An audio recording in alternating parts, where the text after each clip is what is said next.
The stage is set, and the final chapter of the Lian International Endurance Series is about to begin. Two gripping 3-hour races at the iconic Monza circuit. Behind the wheel, the Porsche 911 GT2 RS. But there's a twist.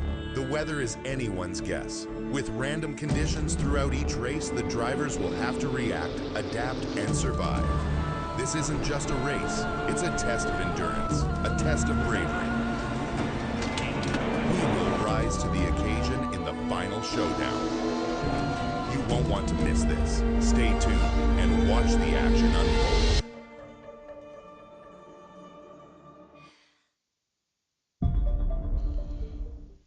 Good evening, race fans, and welcome along to the final race from the final round of the International Endurance Series by Lian Lee. My name is John Wright. It is my absolute pleasure to be in the booth for this one.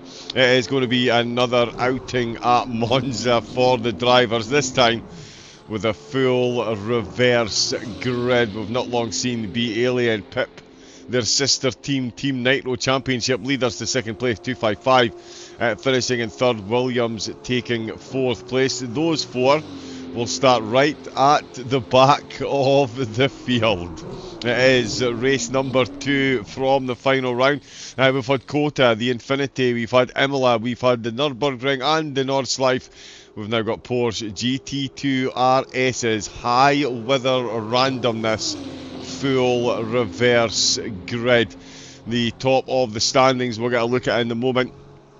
It will take quite the run of results for Team Nitro to be topped, but all is possible with a full reverse grid at a changeable Monza, to say the least. €3,200 the top team will be taking away, and at the minute it is Team Nitro 1-2 still.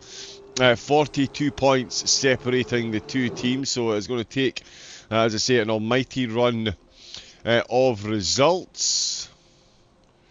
And one of the drivers' answers almost, prayers almost being answered there. Oops, nope, they're still in the race.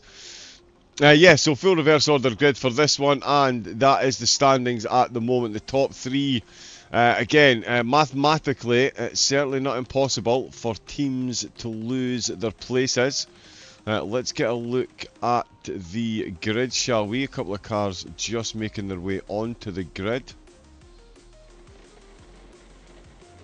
Yep, I think we are good to go. So let's have a quick run down of who is going to be where. It's going to be Makovkin.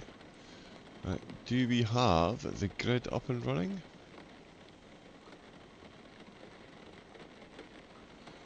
No, it does seem to be.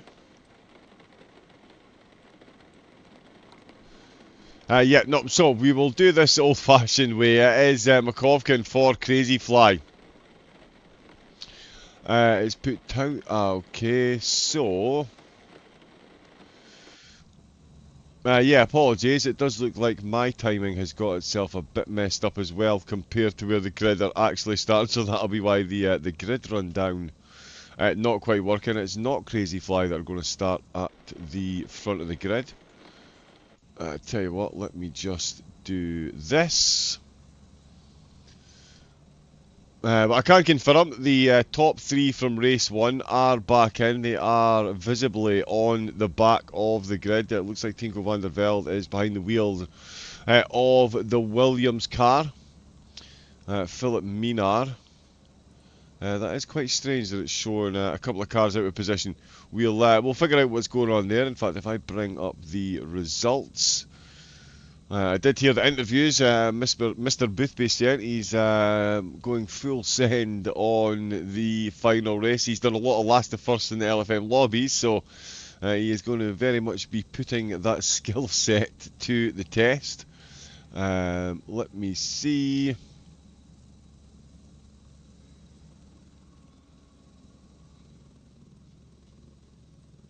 So it is Top Racing TV that are at the that are going to be on the front row, along with Dumb and Dumber. Aura Racing are going to start in Third place with Dynamic side by side with them on row 2. Then it'll be Simhaven and 081, followed by Sim Racing and Fisher Racing. Pit Speed making an appearance in the top 10 with Visceral on the same row as them. RCI Esports and Fly by Cryonics. They finished 31st and 32nd in race number 1. So they'll be starting just outside the top 10 for this one. RNL Roar and Armamentario are going to be behind them with Madcap Racing and the B Alien Academy car starting in the top 15. Roi Regio and Team Racing Point finished 26th and 25th respectively.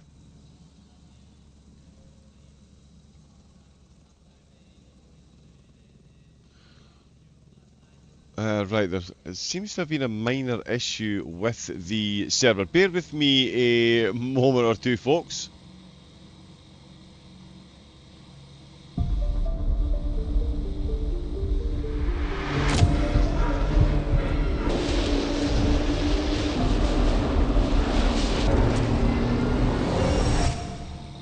The stage is set, and the final chapter of the Lian International Endurance Series is about to begin. 2 gripping 3-hour races at the iconic Monza circuit. Behind the wheel, the Porsche 911 GT2 RS. But there's a twist. The weather is anyone's guess. With random conditions throughout each race, the drivers will have to react, adapt, and survive. This isn't just a race, it's a test of endurance, a test of bravery. Rise to the occasion in the final showdown. You won't want to miss this. Stay tuned and watch the action unfold.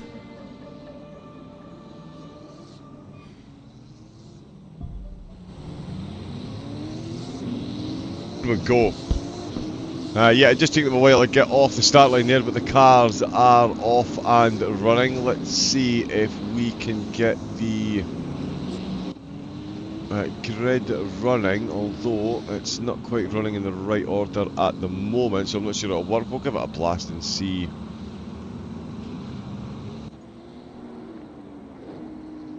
Philippe for Crazy Fly, still saying the alien car. Oh, they've jumped, it says they're in the pits.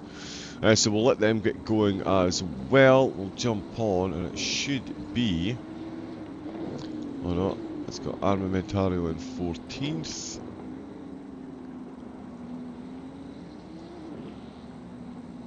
Yeah, so the starting grid not quite catching up with the, caught up with the server yet. More importantly though, much like race number 1, we are going to start in wet conditions. Slightly colder though. I did notice a very warm track in race number 1 in the rain. It's definitely cooled down a bit. Still 27-degree track temperature, not certainly not too cold.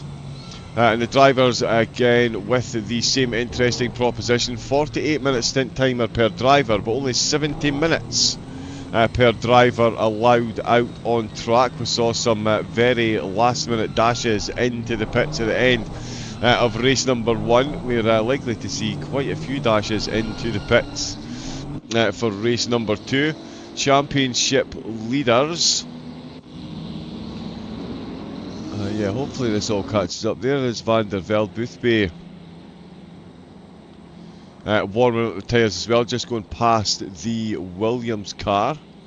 Now, where have Team Nitro gone?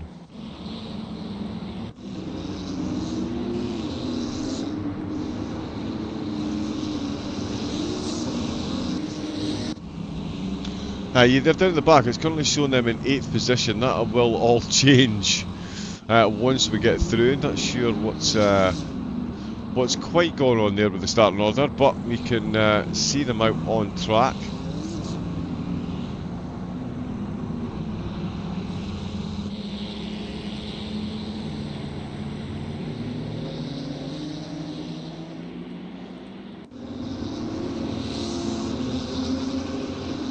So yeah, well, it'll be interesting to see how they got on from the back of the grid.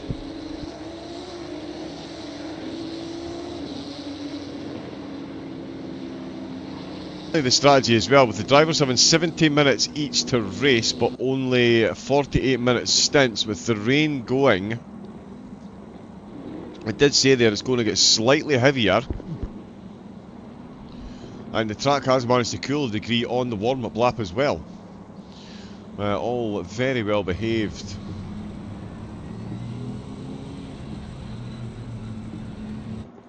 It's still showing Towser in first place though.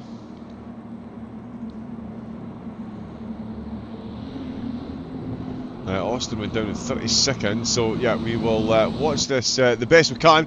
But here we go, it is the final race, it is a full reverse order and it is fully foot down with flat out and flying into turn number 1.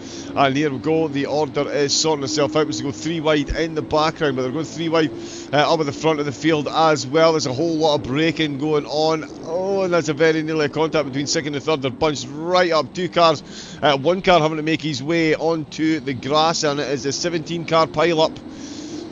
That looks more like a parking structure. That's 4 cars that have had to take the inner escape road. No one going through the polystyrene. Oh, and Armamentario really struggled to get the grip there, and I tell you what, that's a few positions made for some of the cars down at the field. Van der Velde for Williams, he's managed to make his way up to Boothbay. Let's get this reset to now.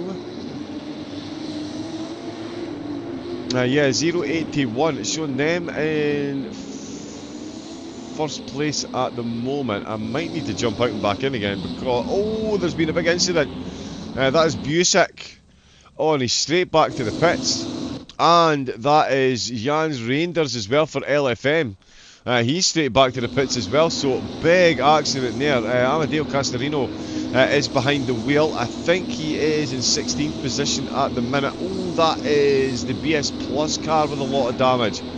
Lots of incidents going on. Let's jump onto some replays and hopefully the timing sorts itself out. Let us...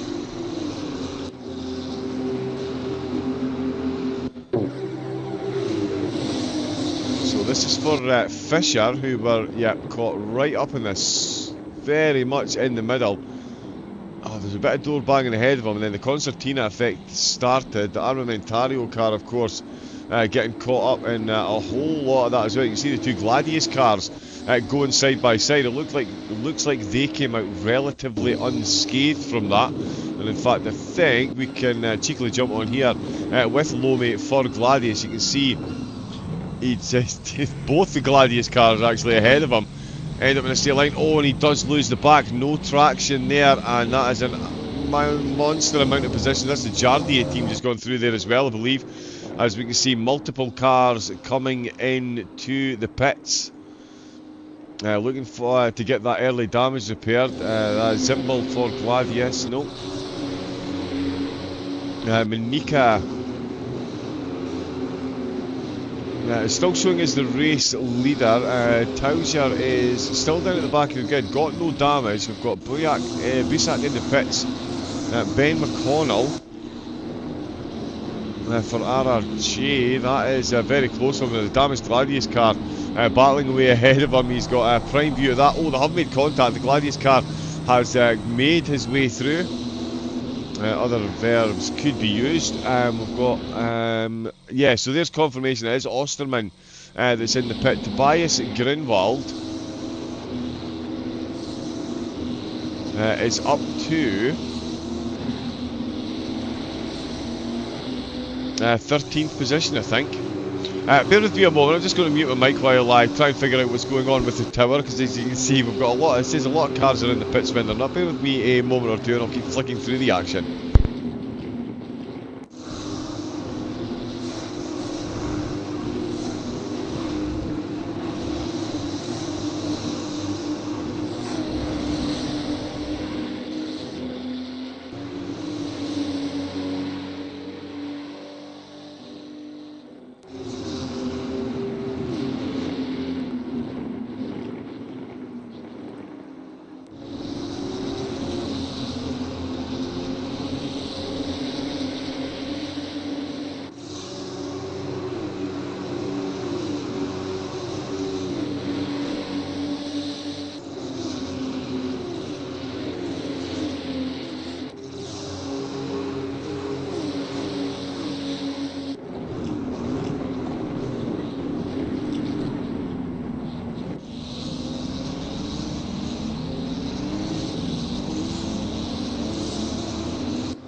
Okay, there we go. I think we have some semblance of sanity now. The cars are out.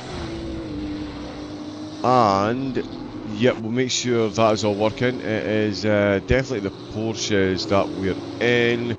But we'll leave them up anyway. But yes, it's Dynamics. They have made their way. We've lost all the incidents as well, so apologies for that. We've had to do a quick restart. But we do now firmly know who is where on the grid. It's Visceral that have come out on top after all the toing and froing. The top racing team holding on to third place at the moment. But they've got all RA just behind them. Noah Sully, Vasquez, Rodriguez out for RNL Roar at the minute, and a big battle going on behind him. Pit Stop Racing and Top Racing Team, they are going side by side along the start-finish straight. And the camera won't change, let's just stick with what we're seeing. We've got a car that's just come out the pits actually.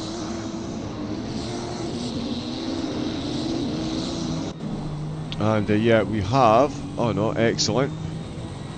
We do still have full camera control. Amazing stuff. Pertiel in 6th position. Ahead of, as I say, Pit Stop Racing. Flyby Cryonics now in 8th place. So they've dropped down a few. So too, I know Madcap have increased on where they started. RRJ in 10th position. Right, let's get some actual... there is Visceral in 38th place. Jakob Osterman for BS Plus. In 35th, Tobias Grunwald. Championship leaders are behind. So the Alien team, the B-Alien by Nitro Concepts, they have got a very good start indeed, because they are now ahead of Grunwald and the Nitro team. They really are showing the big team how it's done. And I tell you what, Grunwald might be about to lose a position at Martin Larenk. He has indeed. Larenk looks like he's carrying a bit of damage on the front of the Porsche. He's sideways out with the Lesmos. He's managed to hang on to it, and as he's as Grunwald is looking to hang on to his position, Towser, we can see, is taking another one. That's Seminara of Gladius. He's put behind him. Now, George Boothby did say he was going to go full send lap 1, and full send he has gone. Out of the podium drivers, his ascent through the ranks has been the most majestic, it appears. He's up to 26th position. So it looks like all those last to first. There you go. If you want to be a great race driver, the LFM dailies. George Boothby is living proof of that. And I'll tell you what, if he makes another 4 overtakes in the next lap, I'm going to be absolutely no way, shape or form surprised. He's got quite the train of cars ahead of him as they park. And is he going to get... No, he's got himself boxed. Then he goes right to the outside line. There's going to be 3 wide down the start-finish straight. Who is going to hold their nerve? And it is Boothby. Full send. He did say he was going to go full send, and he's gone for it. He's made up 1 position. He's made up 1.5 positions. Is it going to be 2? He gets a good run. Is he going to get the cutback on the way out of the chicane? No, he is not. Phenomenal driving. I guarantee both of those drivers sweating and smiling in exactly the same amount. And in fact, it's Tinko van der Velde, so the top 3 from the last race may have got a good start, but Williams have got a great start. Van der Velde's got the car up to 20th position. That is quite the ascent through the ranks from 41st. So 21 positions he's made up so far. He will be loving life behind the wheel of that car at the minute. And the track has gone down to damp, even though the rain is heavier than when the race started. So it's going to go back to wet, and then it's going to stop raining. Excellent. As we can see, there is still an incredible battle going on up at the front. So these drivers that started last are certainly firmly in the hunt, because the drivers up ahead are absolutely on top of one another. Apart from, of course, Krauselberg leading the way since the beginning. There's a blue flag in there as well. Everson for Visceral.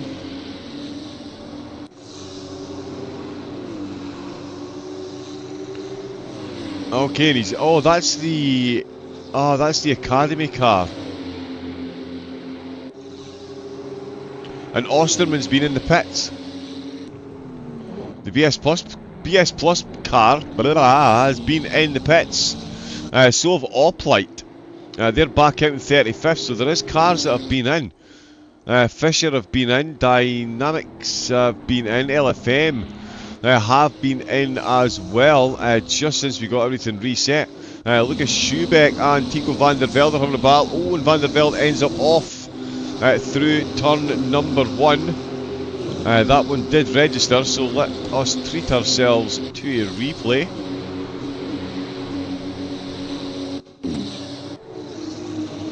Yep, so coming into turn 1, Armamentario. It did look like an interesting start for the Armamentario team. They're massively closing on Gladius, but they know they've got absolutely no place to go. They're going to end up on the grass, so the Williams car looking to hold on to the position and take a position.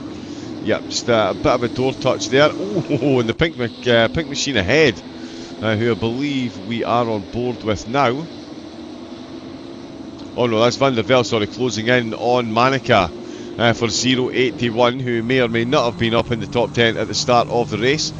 That is some amount of rainfall that is coming down. It has actually reduced, it's saying, so less so it might not quite get to dampen the Williams car. Looking for a move into Ascari, decides better of it in dry conditions, potentially. Oh, gets such a better run into the corner. The Williams driver absolutely nailing that one spot on there. Felipe ahead of them. Incident, he's made a mile of it through Ascari. Lost them at the moment, 2 positions. It could potentially be more as Felipe is watching the battle between Manica and Van der Velde unfold. Van der Velde trying to go around the outside again.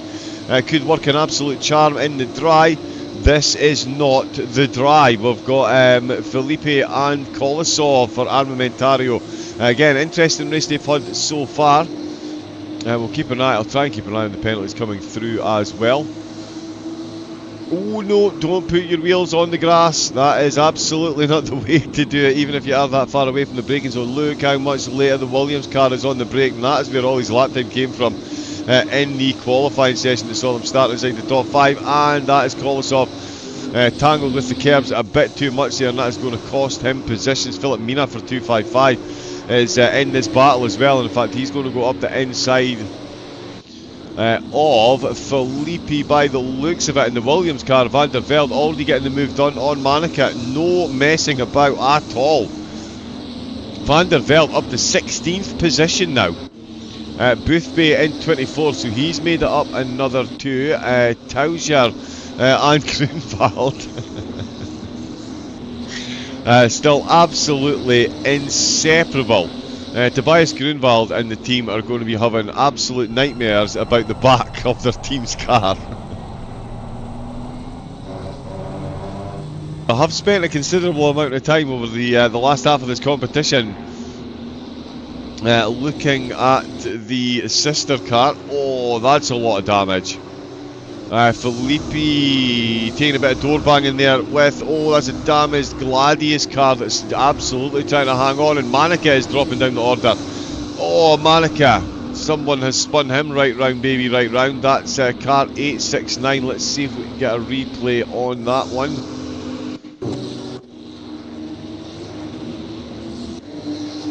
Oh no, yeah, he's all on his own. He's on his way into Ascari. He's missed that inside curb by a country mile. He's put a lot of tyre on that inside curb, and that is a lot of rotation for the little pink Porsche, and he's going to find himself coming under instant pressure from the B Alien team as well. It's exactly what you want after you've had an incident. The championship leaders breathing down your neck. He's taking the extreme inside line. In fact, I think he's just pulled over and going to let these two sail on past. Absolutely no shame whatsoever in picking your battles. Although as I'm saying he's picking his battles, he was just taking the defensive line. Oh, both Nitro cars looking very quick through the first chicane. Up at the front of the field, Krauselberg is still leading the way, but it is Iverson that's currently got the fastest lap of the race. We've got Pit Stop Racing tumbling down the order, through the second chicane.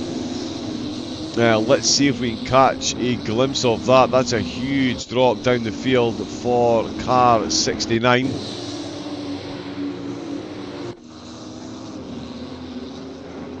And yeah, oh, he's just, yeah, the Rawazio team there just trying to find a way past, and he's just unsettled the car on the way in. Just that lift off oversteer on the way into the corner. Oh. And yeah, doing his best to get it turned in as small an area as possible. We've still got as small an area as possible between the two Nitro cars. And it is, oh, is he going to get a move on the way? No, I was going to say on the way into Ascari in these conditions is an absolute no-no. That's like when the two F1 cars crashed. One of them called the other one an idiot for doing the same thing. Can't remember who the two of them were. Sure, Lance Stroll was one of them, but yeah, if you know, you know. He's going for another look again, this time going for the big cutback with the car. The pink car may be a bit too close. Is he going to find that front end grip that he needs to turn the car in? He's not, he's going to run a bit wide. Going to run on the outside. Look at Grunwald, comes absolutely steaming through. I was just about to say, is Grunwald going to be the big beneficiary here? He is indeed, although he's not quite in his teammate slipstream. He is on the inside line. He's got the front wheel. No, he doesn't have the front wheel alongside the back wheel as Taujar absolutely tears away. And we've got another Gladius car being overtaken in the background. Sim Haven facing the wrong way once again. And Kreiselberg still leading the way then. So a good solid opening for the Dynamics team. Everson for Visceral, not too far down, and again has set the fastest lap of the race. Is about 4/10 a lap quicker than Dynamics Kreiselberg ahead, but in saying that, he was 4/10 slower on the last lap round. David Pertiel still in third with Aranel Roar in fourth position. It's LFM, sorry it's not, it's Flyby Cryonics just being overtaken by Madcap Racing. Madcap Racing looking to get it done through Ascari. Absolute door banging madness on the way through, and they've both come out the other end reasonably unscathed, but with absolutely no momentum at all. They're going to be completely flooded by other cars, never mind the amount of rain. Oh, no rain is falling now, but it is out on track, and that's an overtake done for Frangineo. Heavy on the brakes. Oh, and he's lost the back end of the car. He's got a bit too exuberant on the loud pedal.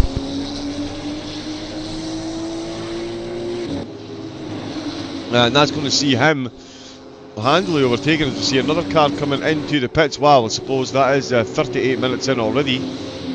28 minutes in. 18, wow. Okay, someone reset the commentator, please.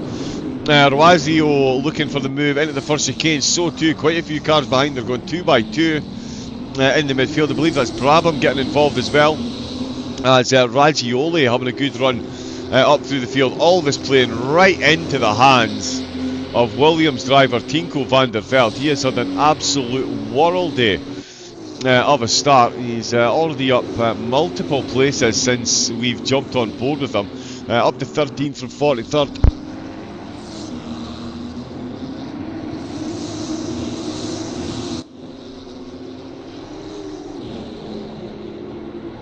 There's a little bit of a tickle in the throat. But yes, anyway, back to Van der Velde. That is a solid chunk of cars that he's got ahead of him. Crazy Fly, Raggioli, Gladius, Brabham, Gladius, and RRJ as well, McConnell. In fact, it's Frangineo that's the lead of this little group. In 6th position, and they're going to split 2 by 2 on the way towards Ascari.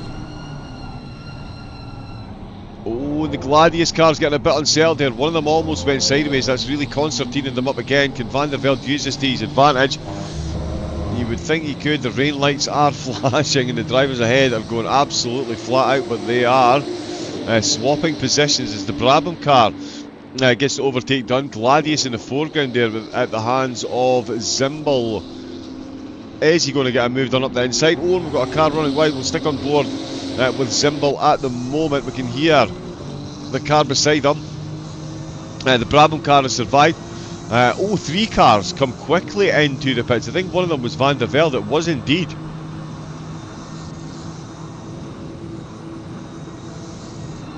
So yeah, looking for that.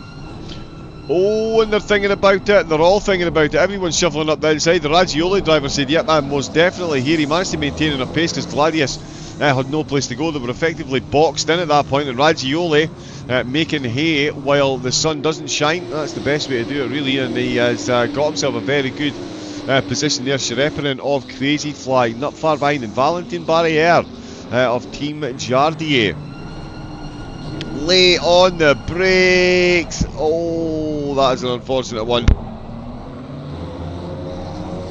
Say that was more than a car's length, and it looks like Brabham have been caught at the Segundo Variante. Not the first car to fall by the wayside there. A couple of penalties coming through. There's no way I'm going to be keeping up with all of those. What I'm trying to keep up with though is the incident with car number 52. Let's have a look at this. Yeah, they're getting all kinds of close. Safe to say the track is in an ever-evolving state. Oh yeah, he's tried to get out of the way. He's just been a bit later on the brakes, tried to get out of the way to avoid any collisions. And that has seen him ejected well and truly behind that group. Not only that, Philip Mina for 256. 14th. George Boothby started in 39th position. Now finds the 255 car up to 12th place. So again, full send, last to first in the LFM dailies is absolutely the best hunting ground. And the track is now greasy. The rain fully stopped, but it's coming back again in 30 minutes. And an interesting proposition, that one. Again, the drivers have got a 48-minute stint timer, but a 70-minute maximum time allowance out on track during the race. So all three drivers, such good work on the brakes here from Boothby, as you would expect. He's making his way through the field handling. Nice little cutback out of the first chicane as the Gladius car giving a bit of slipstream to the car on the inside. He's going to hang it around the outside through via Sono though. And that is another move made by 255. Championship leader Tobias Grunwald is once again the next car behind their main championship rivals. At the minute, I mean, Grunwald isn't going to do anything crazy. He needs Tauser and the B Alien car need at least a 20 position difference in where they both finish if they are going to bring home the win. They are currently all looking to fend off BS Plus, who have taken a pit stop and they are back out and running in 35th position. So all going to change soon. Brabham making their way out of the pit, so that's a quick stop for them. 32.3 with a 31.9 from Van der Velde. Very quick turnaround in the pits from Van der Velde. That's the quickest one that we've seen so far. I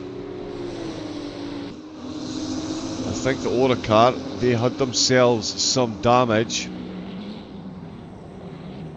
Oh, is there swapping positions here? Oh, it's all about that tyre grip. Let's say the track is greasy, but there's definitely an argument could be made that there is very much a dry line on the course, rather than the whole thing being greasy. There's parts of it that are still damp, but there's definitely parts of that are dry. 29 degrees, so the temperature has gone up as well. The sun is even making an appearance behind the clouds. Let's see what the race leaders are doing. It's Pertiel that's up on the top spot. Rogerio, Zimbal, Lome for Gladius in the pits. There is Dynamics. We got there eventually. Kreiselberg in for his team's first pit stop. Boothby has come in as well. And I'm guessing they're going to come back out on dry tyres. Given the conditions, there was a few setup changes going on in the stream as well. I'd imagine quite a few cars were making some adjustments after that. So Pertiel still to come in to the pit. So too Tauser and Grunwald. Amadeo Castorino for Veloce as well. Good to see they got their livery onto the car.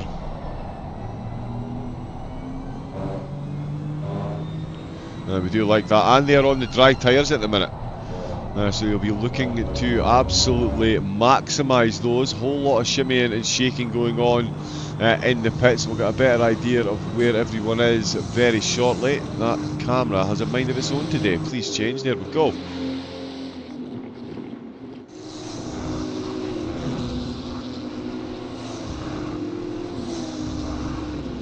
Yeah, so just having a quick look down the order. Campaniella for Visceral, he's looking to make more positions. They're up 8 since we got reset. Abeladze is now behind the wheel for 255, so Boothby has handed it over. They're back out in 15th place. That is an absolutely heroic stint, and we've still got 1, 2, 3, 4, 5, 6 cars ahead to take their pit. Tauser setting the fastest lap of the race. He is on dry tyres as well. There is that. There is occasionally a graphical glitch which shows dry tyres when they're on wets, but I wouldn't be surprised if these drivers did just do that on the dry tyre. I wonder how they're feeling about that start now with the way it's worked out for the rest of the field. You throw the dice and you hope for the best. Let's see where Van de Velde is 10th position out with the pits. Wow. Williams looking very, very, very good at this point in the race. They have had an incredible start. They started in 38th position. And they're now up to 9th place. Soon to be 7th place as they go past more cars in the pits. Although a couple of cars just filing out just in front. The RNL Roar car. Just out in front. The two of them are in the same livery as well. We've got Van der Velde following. Who else? Michael Frey's out for the Dynamics car. He's behind Everson. Wow, so Everson has taken net lead of the race for Visceral. He stopped for 6/10 less. So he's got that done. That might have been a penalty actually. I haven't been able to keep up. There we go, neither of you all at home because I've had it on the wrong screen. Apologies. So much going on. Raggiola getting some cheers in the chat as well. You'll love to see it. Good afternoon, good evening, good morning to everyone that is watching. And there's Tobias Grunwald setting the fastest lap. So they did start on dry tyres. They absolutely did. They are now only 27 minutes into their stint as well. Wow, this really is going to make it interesting because they should get to the end of the 48-minute stint before the rain hits again, so they can really unleash some laps in here. Van de Velde confirmed up to 8th place. Barrier now in 11th. We've got a solid group of cars here. Abeladze in 14th place, of course, started outside the top 35. Boothby with a very good first stint. Abeladze unleashed on the dry tyres. And he has got one of the Gladius cars ahead of him, Sorotti, who's not long behind the wheel. Oops.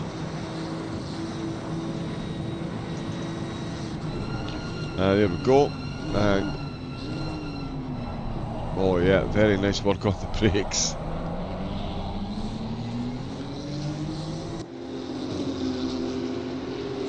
I tell you, incredible stuff. Boothby and Van der Velde clearly started on the wet tyres. They made their way right through the field, and the overcut that Tauzier and Grunwald are getting now because they started on the dry tyres is absolutely incredible. Although as I say that, Schrepperen for Crazy Fly has just set the fastest lap. The Crazy Fly team do set their fair share of fast laps. That is for sure. This one being set by Schrepperen. There is very little chance we see these two cars in the next 2 or 3 laps. They are going to run this stint to the absolute max. Still saying the rain is 38 minutes away. Castorino as well. He really is nailing those lap times, and in fact was quicker than Grunwald on that lap he's just done there. That was his fastest of the session, and quicker than Grunwald, and only half a tenth or so off of Tauzier. Oh, the Visceral car getting very visceral with those curbs there. That is Shea O'Sullivan. That thing not looking factory fresh. That is a fair breach in the aerodynamics considering how much that front bonnet is raised. Although on a Porsche I suppose that would be the boot of the car. Yeah, and he is definitely suffering from pace in a straight line. These things massively benefit while they're in the slipstream, and when the car in front is as laboured as it is, look at the difference in the braking distance. There's so much suspension travel on them as well. Oh, and he's bouncing again. Oh, and he's going to need to lift. They're going to need to watch the track warnings. That was something that was very evident. You can see quite a few cars backing right off in the last half hour of the race because of the number of track warnings that they picked up. Don't want to be picking up a drive-through. We've got Franginio being picked up by Sasha Wassner into Segundo Variante. We've seen a couple of cars come across. Oh, Wassner. And it is a double overtake. Very nicely done. Tom Gorka. Take a bow. What an absolutely fortuitous move. And takes it, grasps it with both hands. And Franginio's ended up tumbling down the order. Oh, and there's been another collision there as well. No, that's not Wassner. It's Simhaven. One of the orange cars. So yeah, Simhaven down now in 36th place. Monza very much doing Monza things, that's for sure. Van der Velde doing Van der Velde things as well. 8th place at the moment. He too is now on the soft tyre and has started to lap in the 1 minute 47. That's a 47.9. Although Seminara Gladius is just on a 47.7. I did say the slipstream will pull you along, and Castorino is certainly doing so. I'm not sure that O'Sullivan's car is still as damaged as badly as it looks on screen. I'm going to guesstimate he's had that repaired because he is most definitely keeping pace with these two cars behind. If he was carrying that damage, you would think that they would be passed fairly toot sweet, but O'Sullivan's still pulling them through those corners. Oh, and the Veloci car, wow! I mean, that absolutely defies physics there. The car dug into the suspension on the right hand side, was thrown back to the left and just landed and kept going. I believe the technical terminology is called gathering up the car, i.e. I threw it in that hard they could barely control it and I hung on for dear life, and the Veloci car most definitely hanging on for dear life there. In a straight, once again, the overly beneficial slipstream absolutely kicking in for the Veloci car was not going to be enough. So yeah, O'Sullivan, I don't think is carrying that damage. Not lapping in the 1 minute 48 zeros when the race leaders in the 47.9s. Although they've now just gone into the 47.7s. Team Nitro 7 thousandths quicker than Castorino. Seminara in the 47s as well. So too is Tauser. They're all in the 47s. And the Veloci car, Castorino, sails past another damaged looking car. No, sorry, Deb, we're still on board. That is Shea Sullivan.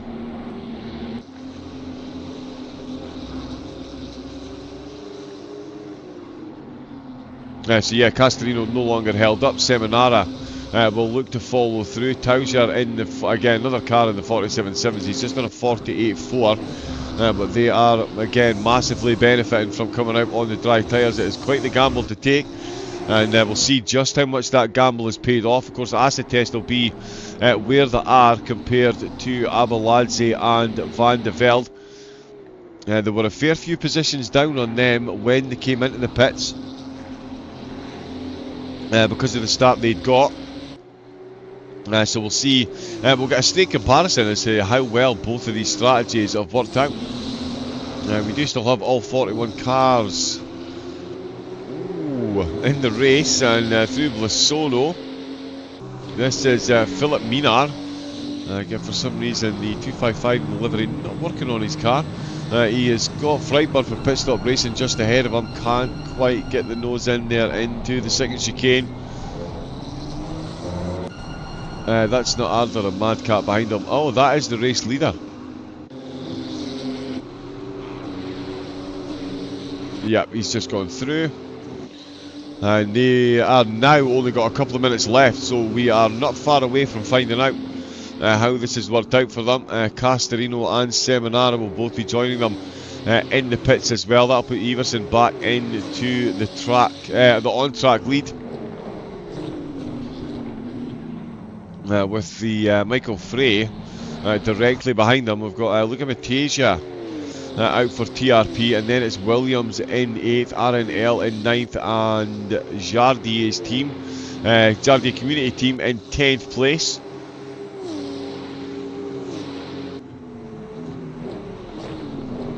It's then, yeah, Raggioli in 11th with Flyby Cryonics in 12th and Abeladze in 13th place.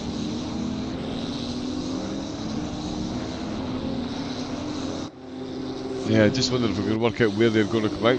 We shall see. Tauzier, what have we got? 2 hours 24 left, so he's been in for less than 44 minutes. That's another couple of laps, surely. Especially the speeds that he's going. He's just done back-to-back 47.7s. And in fact, we can bring that up at the bottom corner.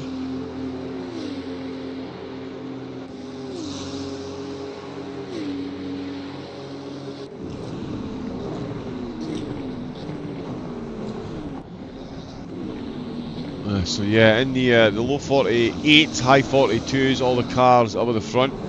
These four, again, still got a couple of laps before they need to come in. It's, oh, Sasha Waster getting the overtake done. Oh no, we've got a car out on the gravel out with the second Lesmo. Gorka watching this battle unfold. Directly in front of him, these two cars are going to go side by side on the way into Ascari, and he's going to follow one of them through, surely. That's right out on that right hand curve in there. Oh, and there's a car getting a stop with 30-second penalty, car 869, as Gorka successfully makes another move. That is an exceptionally nice overtake out of Ascari, and I think he has got his nose. No, he's not. Wassner hanging on to the position then. I had these epitaph signs sealed and delivered there, but nope. Wassner not up for giving up the position at the moment. It was car 869, I believe, that just got the stop go. And that is Monika for 081. But here we go. Another attempt by Gorka. This time it's into turn number 1, and it is a very nicely timed move because Wassner was almost boxed in by the car ahead. Oh, they've made contact on the way through. Both cars losing a bit of traction on the way out of the corner, but they're going to remain side by side with Gorka on the inside. Wassner trying to squeeze him as far onto the inside as possible, or at least trying to find as much room as possible on that inside line. The two of them are swapping positions on the timing tower. You can see Gorka that little bit later on the brakes, but can Wassner get the car rotated through the corner? He can. Coming up behind them is Sherepinen. There was a bit of contact there, and Sherepinen it's going to be 2 for Wassner. Two corners, two positions lost, a little bit of a touch off the curbs between the two of them, and that has let Sherepinen and Gorka get past Wassner. He's now in 21st position. All while Ben McConnell looks in his rear view mirror and says, keep it up, drivers. More than happy to watch this way far behind me. Sherepinen must have really been in the slipstream. 1 minute 46.3. Wow. That is an absolute light year quicker than anyone else. And it says his last two, wow, 46.3 on his last two laps. Oh yeah, half a tenth apart. And then a 46.5. Sherepinen is absolutely in a different league to everyone at the minute. His lap times, there's no one else even remotely comparable. Not even remotely. The race leaders are a second a lap slower. Wow, looks like Sherepinen was running a full dry setup, hoping that we would see a fairly dry race, and it's working out for him at the moment. It is about to horribly backfire if that is the case.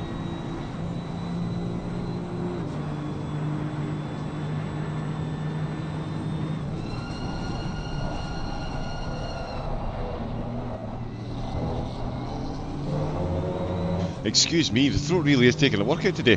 Yeah, it's about to horribly backfire if they have gone for a full dry setup, because that is rain on the way, and they have already been into the pits. Tauzier, oh yeah, of course, sorry, 48 minutes, right? So they've got another, they've still got more time. 48.3 on the last lap. Greenwald with a 48.8, 47.5 for Castorino. and a 48.0 for Seminara. Van der Velde still in 8th place, but he's only a second behind Matasia. We've got Michael Frey and Everson, these two. They were getting close, or the two cars, certainly Everson was getting close to Frey's teammate in that first stint. It's now the other way round as more penalties are coming in. Car 42 picking up a 5-second penalty.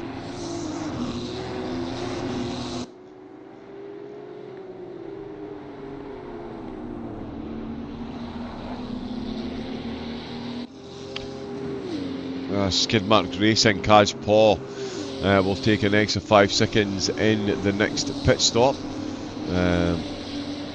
Where's that look? Oh, McConnell and Gorka. Yeah, so another battle brewing through turn number 2, and it involves Gorka once again. Ben McConnell fighting for his positional life at the minute. It's got Sasha Wassner looking to make the most of that one as well, and Schrepperen just ahead. Tries to close the door on the way in, but no room. Both of them.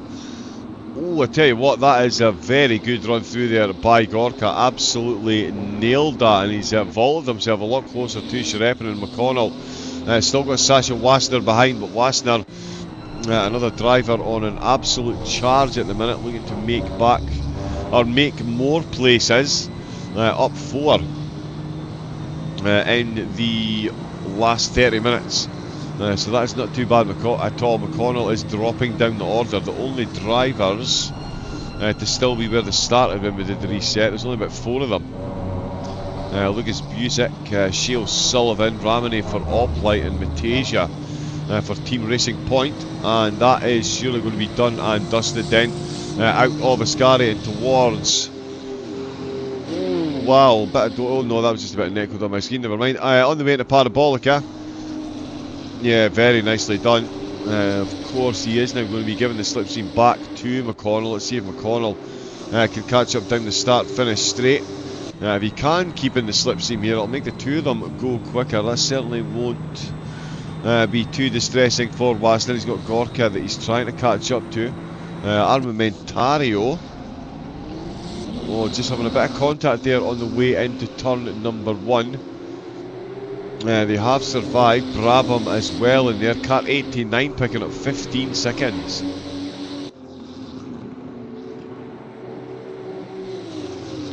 Oh, it's BS Plus.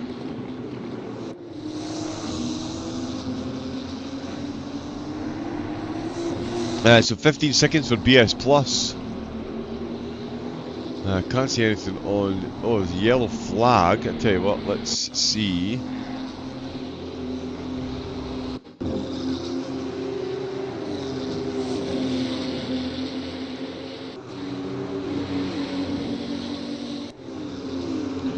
So yeah, incredible just how sunny this is. They've got Wassner, yeah, so this is the move of Wassner behind them a bit earlier on. Oh, not sure why that was a yellow flag. But they do have a 15-second penalty. Let's see. Oh, Grunwald. No, he's not in the lead, sorry. Tauscher is still leading the way, 47.5, 47.5. I mean, Schrepperen is absolutely motoring. He is consistently in the 46. No other driver in the field has done a 46. And Schrepperen is consistently in the 46s. He is head and shoulders the quickest driver out on track. That is quite the setup he's got his hands on there. Almost beats his fastest lap with another 1 minute 46.3. Absolutely wild. Oh, and it does look like it's only going to be a short rain shower. There was a plus sign at one point. Oh wow. So this is going to, everyone's going to obviously stay out on the dry tyres then. And just battle their way through the 10 minutes of rain as Schrepperen battling his way through the field and the blue flags. Still some water on the cars, but certainly not on the track. And there will be again soon. Tauscher has got 3 minutes left before he needs to come in the pits. So too Grunwald, so too Castorino and Seminara, we can see there, just coming out of the first chicane. I tell you, that is Shea O'Sullivan again. That just goes to show you the pace that O'Sullivan's got. If it wasn't for all that damage had to get repaired at the start, he's more than keeping up with some of these drivers on the podium, not losing a beat to them at all. He does have the Aura card just behind him as well. Timothy Eon having a very good race at the moment as well. He's latched onto that slipstream and he is intently following. Tauja, yep, he's still got time. He's still got time. Matasia. Oh, and Van der Velde, of course, that was the one I was supposed to be looking out for. Van der Velde's got it done. In fact, let's see if we can. So this Scary, obviously. And yeah, good run by both cars there, to be fair. Matasia certainly not found wanting through Ascari. We'll see how it goes through Parabolica and on the start-finish straight. Oh yeah, Van der Velde really getting onto that apex. He's absolutely followed the driver ahead perfectly through that entire corner, and he's going to get so much slipstream as they're still accelerating as well. And look at that, just absolutely cuts through the air and sends it on past. And he's already got quite the gap actually. And the time we've watched that replay, he's extended it out to over half a second. That is a some drive. Abeladze and Ruggiero, they two are having a battle as well.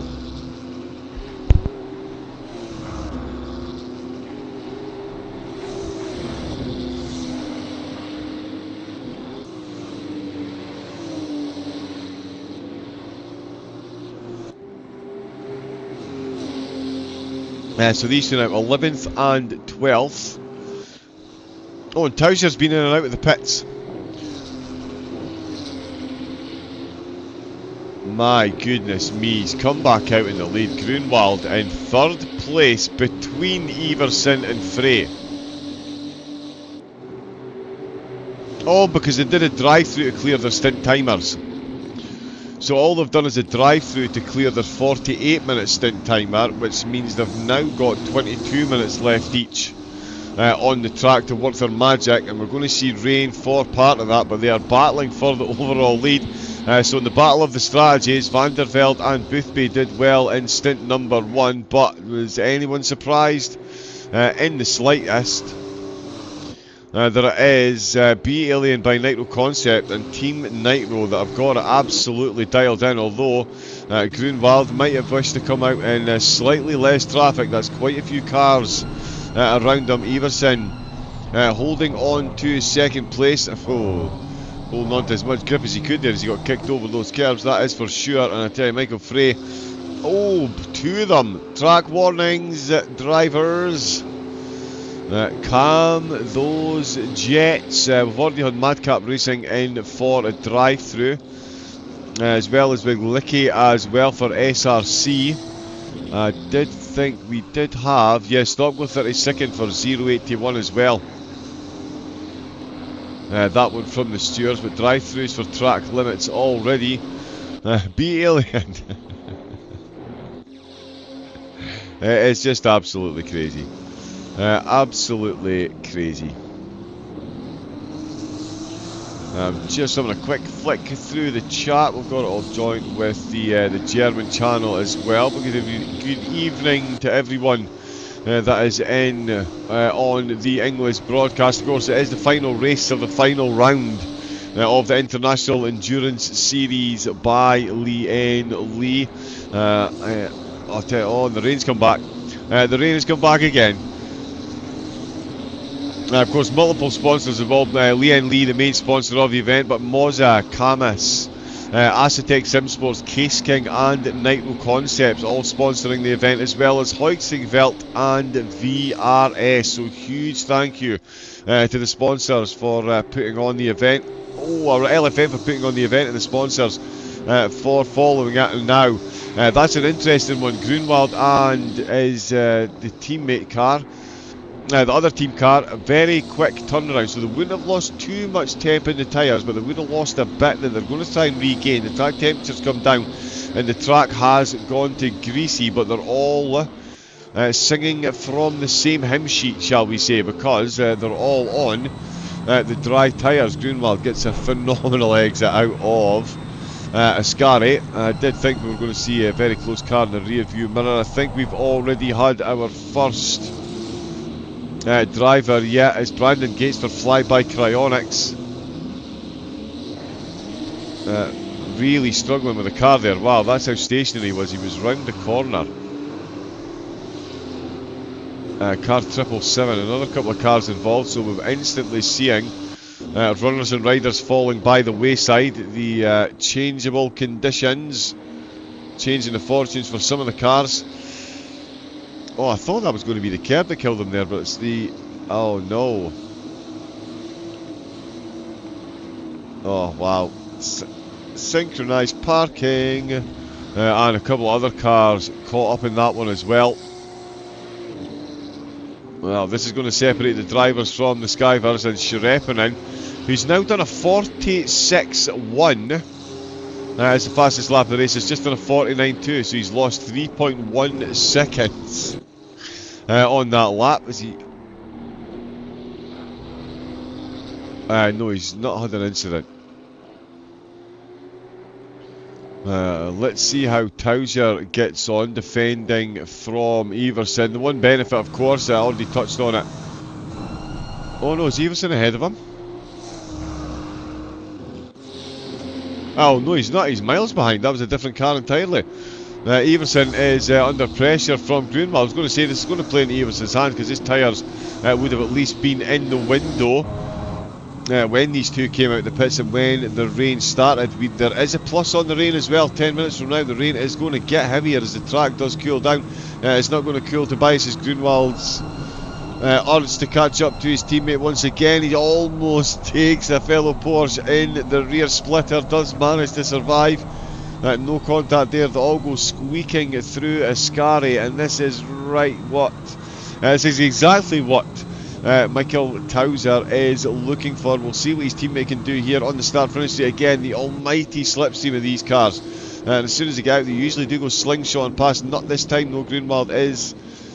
Oh, well, I was saying, I was going to say he's going to back right out with that one there. But it looked like they both lifted a bit, and he's gone sideways. That little bit of contact there, that's cost Iverson. He is now back battling with Frey, and Frey won't be long getting an overtake done here as well. If the opportunity overtakes itself, that is Alien, B Alien by Nitro Concepts and Team Nitro 1-2 once again. And it's taken them less than an hour. Oh wow, what a save by Frey, but Everson feeling the pain in the rain and through the Segundo Variante. That was just a whole lot of tail end slide there. Far too much lateral movement to hold on to the car, and Everson doing spectacularly well to keep it right out of the gravel there, to be fair. Castorino for Veloci, he came back out the pits in 5th place. I can confirm that Van der Velde for Williams is now up to 6th. What does this do to their strategy? Well, I think they're going to have to stay out. We've got more cars, in fact, coming into the pits. So this is more than likely going to be for stint timer stuff. Brabham are in there as well. No, that's not Brabham. There's Armamentario. They've got themselves a bit of damage. They did have a fairly door banging, a lot of door banging in the opening stint. Sorry, just trying to line this up so I can see what's going on. There is Castorino. There is Ruggiero. Oh, that's the way to do it, Scary. I mean, if you're going to go, you might as well take some style points as you go. The track's gone from greasy to damp. The rain is going to increase for the next 10 minutes. But apparently 30 minutes from now. There we go.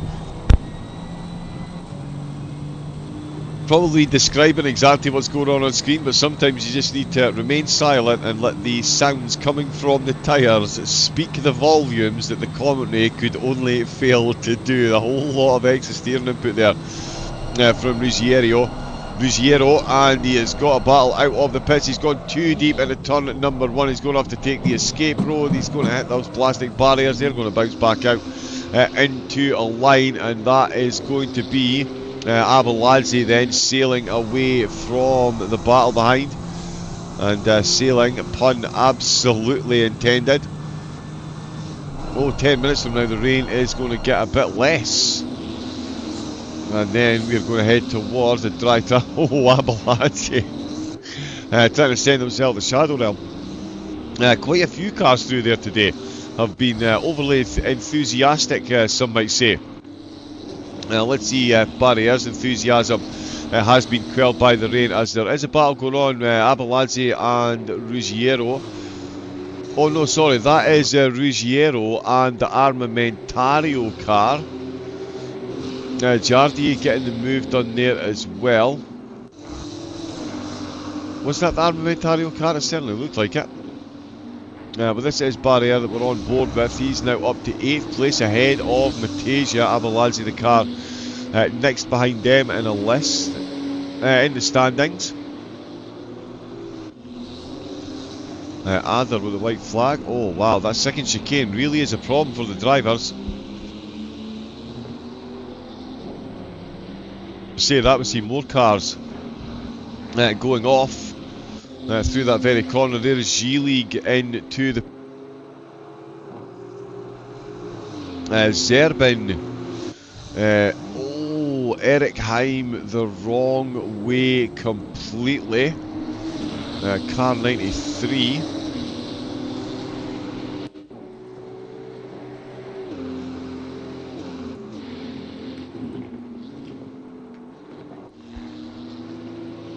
So yep, into Ascari, and it's just getting past that first sec. Yep, an insult to injury. Manages to stop it from finishing completely the wrong way, but it does then find himself in the gravel. That'll soon wash off in these conditions, to be fair. Sherepinen, unsurprisingly, still holder of the fastest lap. He is still going at some clip though compared to some of the other cars. 55.1 is pretty quick, although Towser on a 53. I just saw, is that car 22 just got a drive through?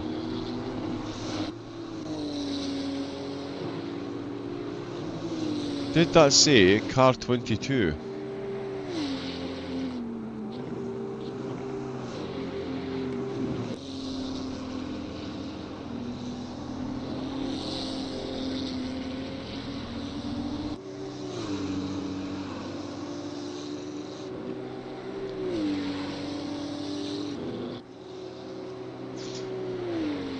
Five pen.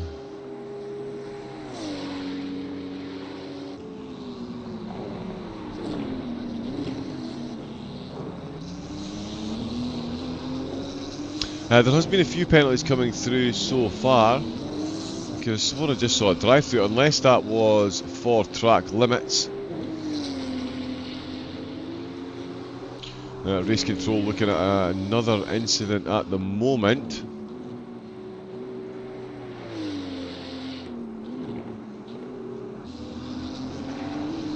I think Grunwald might have a drive-through penalty.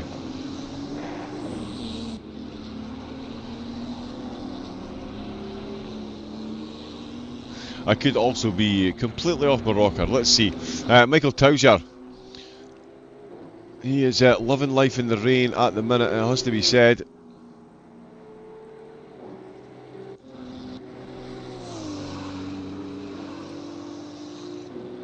Quite the vault up the positions they've made so far.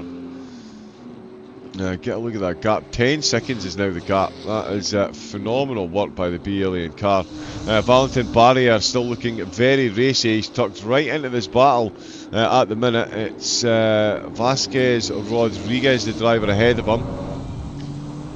It does look like he's carrying a bit of damage. I think he did get that repaired. Let me just check. Yeah, 32 seconds, so he didn't spend much time in the pits, that's for sure. And he's not spending much time behind either as they head towards Ascari. They are going to be side by side. Big wiggle by the car on the inside, so he's going to have an extra bit of movement, extra bit of pressure on the brakes, and that is going to let barrier through and up to 7th position.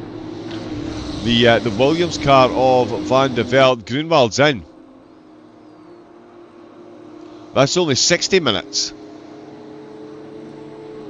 Oh, so they're maybe just going to do an hour each, the 3 drivers, rather than 2 of them do an hour 10. Oh no, it's his drive-through. He did get a drive-through. Yes, he did. Grunwald got a drive-through. That was the question I was asking, and then I questioned myself as to why he's in the pits. Excellent stuff. We've got, yeah, the race championship leader in the pits. Now his teammate needs a 42-point difference. Where is my magic calculator?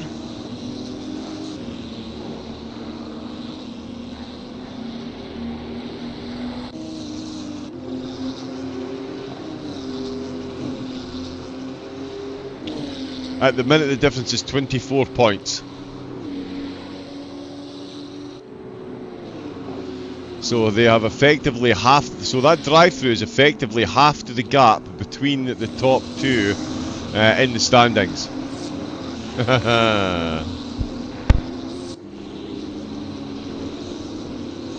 Wouldn't that be quite the story if a track limit penalty separated the top 2 in the final race? That's put Van der Velde up to 4th place with Seminara for Gladius in 5th. More importantly for Castorino, he's up to 3rd place with Michael Frey in 2nd position still. So back where he was early doors, the Velocity driver will be eyeing up a move there, but he does have Tinko van der Velde and Seminara both looking extremely quick in the wet on the dry tyres at the minute. Track is now fully promoted to wet as well. You can see that the rain is going to be reducing. We've got at least half an hour, or got 30 minutes before it does stop, and that is the problem there at every point during the corner, while braking, while turning, while steering and while accelerating. The lack of grip will be absolutely magnified, and I tell you what, it's not quelling Tinko van der Velde's attempts for a podium position. He sends it right up the inside. I did think they've and he's just run that little bit deep. He's going to have to take the escape road. He goes trundling over there, and that is going to be Seminara that benefits the most from that. Once again, it's the 3rd car in the train. Those bunnies on the side, it's no wonder they are smiling away. Seminara now got a great chance at a podium there. Castorino fending off Van der Velde. It's now Seminara's turn to try and get past. And we are a bit closer to the rain stopping, falling at least. 27 degrees, so the track should convert back to at least greasy. So we should get past wet and damp and get to greasy and start getting towards dry pretty quickly with that track temperature. It doesn't mean it won't rain again very soon. Extremely variable conditions that we've got, and that is a good run out of the Lesmos by both of them, but it does look like it was slightly better by Seminara. Matasia is hanging on to the back. Oh, Ruggiero is dropping down the order.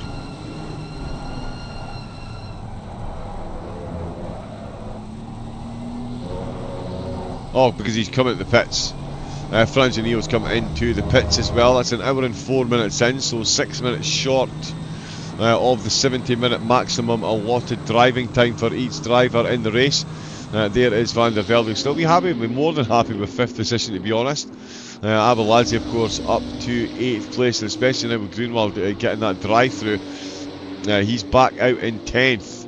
Cannot afford to do that again. As I say, the gap between the 2 cars at the top of the championship has been halved with the way things stand, and Taujar is coming into the pits. Now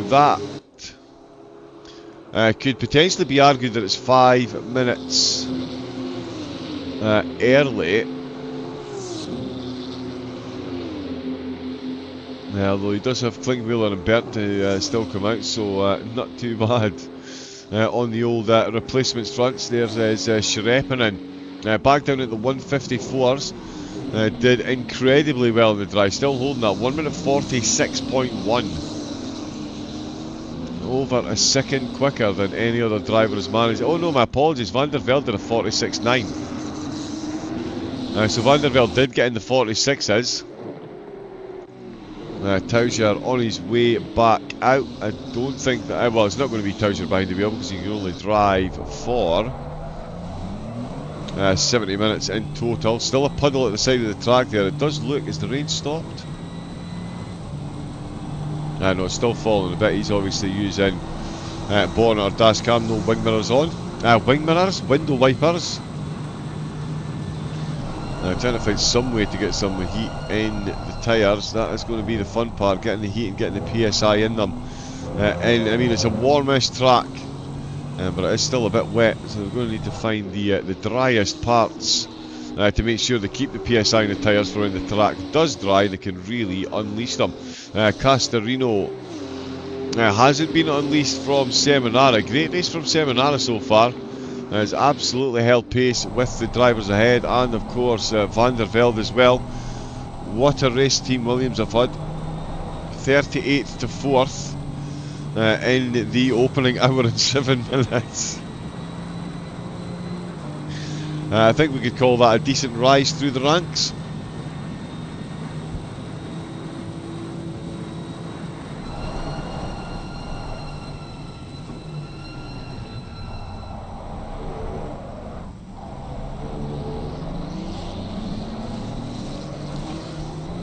Yep, out of the first chicane, as you were for these drivers. We're going to see a lot more come flooding into the pits. And Grunwald, just to add insult to injury, he's now back in for his mandated stop. Might have been able to stay out for another lap or two, given the 70 minutes that he's got to drive in this race, but that is him in. And confirmation is Lian Bert that is behind the wheel of the B Alien car. They've come back out after their second pit stop in 13th position. Of course, both of those cars, their first stop was only a drive-through. Again, that's something that they did in the previous round as well. It worked out phenomenally well for them, and it looks like it's going to work out pretty well for them here today. Certainly for Leon Bert and the team. They are making the most of it. Shrepinen is lighting up the timing boards again. I think we're starting to get back towards the conditions that he does enjoy. It's Abeladze. There we go. He's closing in on Vasquez, and Shrepinen is closing in on Matasia as well. So this is a battle for 8th position.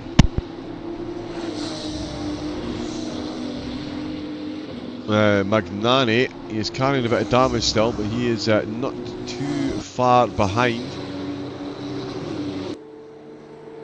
Oh, Monique has been in the pits 4 times so far.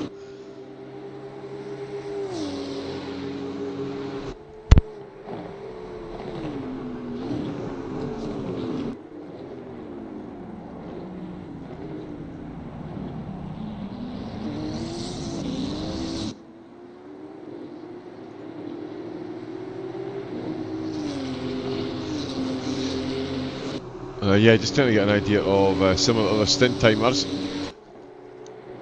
But we will. That's us fast approaching the 70-minute mark in the race, so a few more cars are going to be coming in. And there is Tinko van der Velde coming in. Bernd goes through, as you would expect. Davlis Singh for Visceral. He has stayed out. Barriere is coming into the pits along with Minar and Schubeck of Gladius.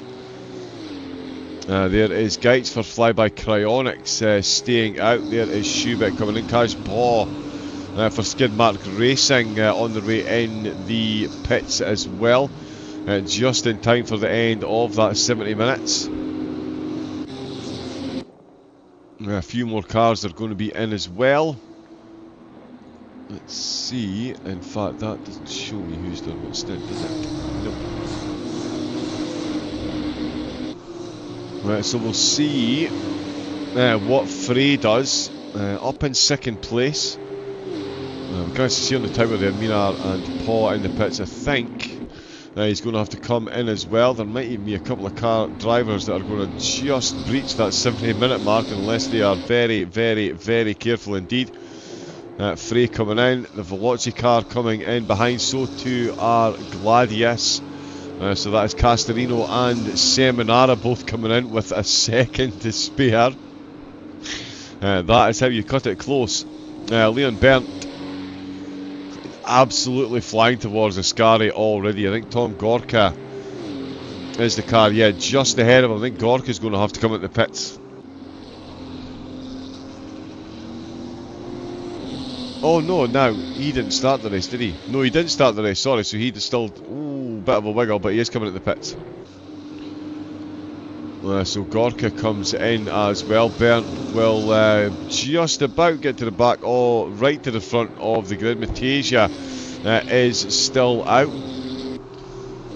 Michael Frey on his way out, and I tell you what, that is Singh for Visceral gone sailing on past. So Everson handed over to Singh, and Singh has put the car back where Everson found, back to where he found it from. Everson. With Frey for Dynamics behind them. We'll see if it is Frey still behind the wheel. I don't think it will be, so we'll let that update. Andrew McWilliam is out for Williams. Some cars coming out of the pits. Have the team got the spot on there? They've got one Gladius car definitely behind them. He's got two Gladius cars behind him, and the Veloci car at Castorino again. That'll be another driver change that's going to pop up on the screen very shortly.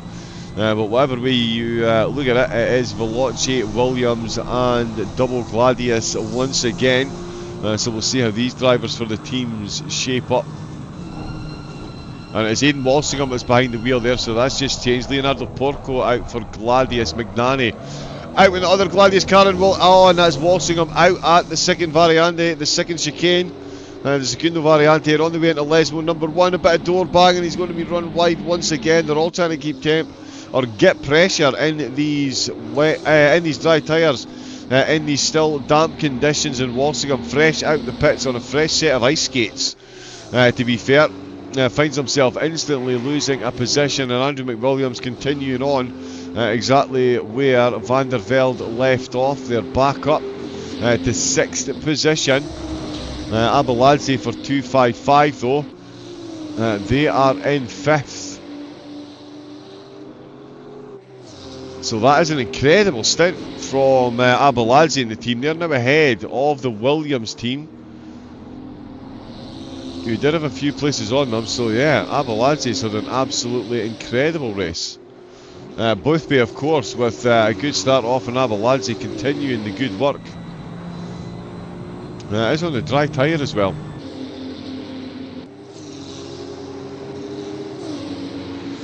And in fact, yeah, that's him up to 4th place. Matasia in the pit, so McWilliam will get re-promoted back to 5th place. Gladius are going to come through as well. Walsingham is going to make it past the other Gladius car will as well.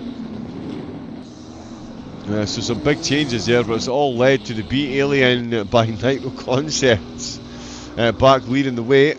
And they've got the Academy car not too far behind them. Importantly for them though, Nicholas Holborn back out the pits after the drive-through in the pit stop. They're in 13th position.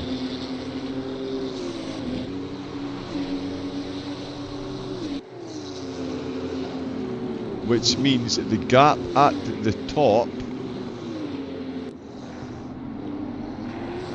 is down to 12 points.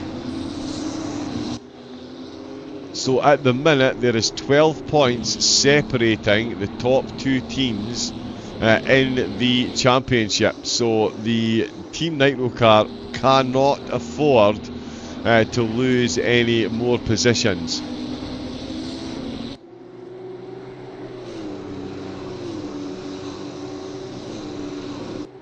Although they would have to finish in 20th. So yeah, so Team Nitro, there we go, quick bit of maths. As long as Team Nitro finish in the top 20, they'll bring home the championship. It will be close, but they will bring home the championship. So at the minute, 13th, they're certainly teetering. They don't want to fall any further back, so the rest of their strategy is going to have to be absolutely on point to make up for that drive-through. It just shows you how close the field is, and it shows you how quick Team Nitro are. They've got a drive-through penalty and they're still in 13th place, but it's Lian Bernd and the B Alien by Nitro Concepts. They have had the absolute race of dreams. They've done exactly what they've done, everything they can do to win the championship at this stage. That's get into the lead of the race well after starting at the back.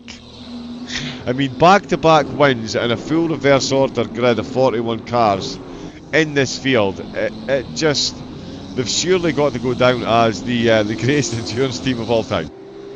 I'm just going to throw that one out there now. I know Team Nitro are winning the championship, but a couple more races. That could be an interesting close to the championship, even more interesting than it is now.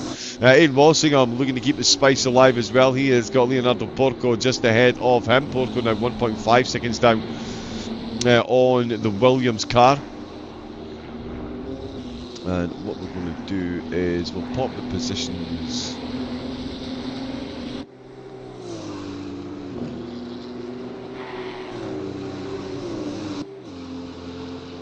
Colasov for Armamentario in the pits. Babin for Ragioli, looking for a move if he can as well.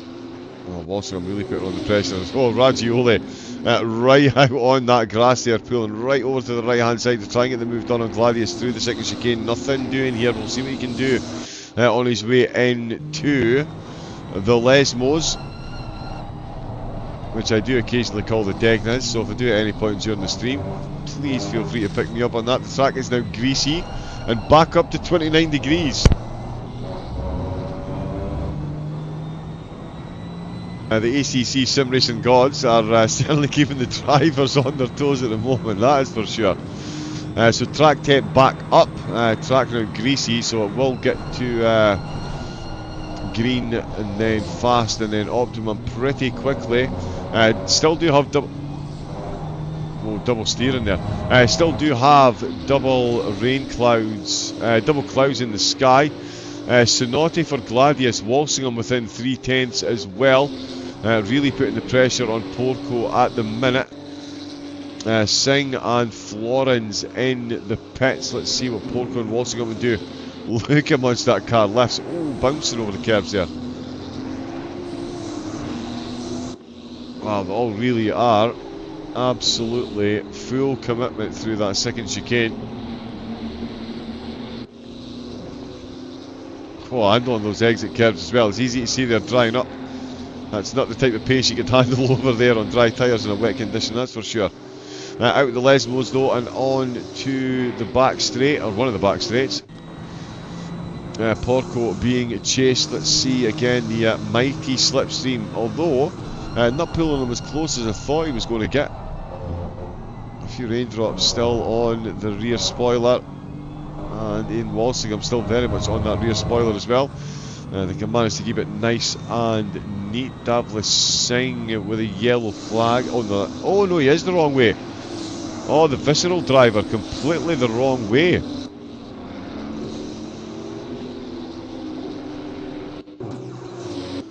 Another death in the second chicane, although this one looks like it might have been a bit of contact.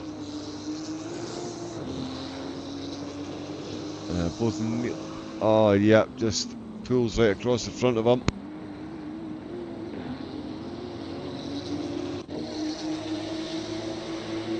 Bit of a bold rejoin there as well. He might actually get his own slap on the wrists for rejoining the track like that. I'm just going to quickly check the penalties as well.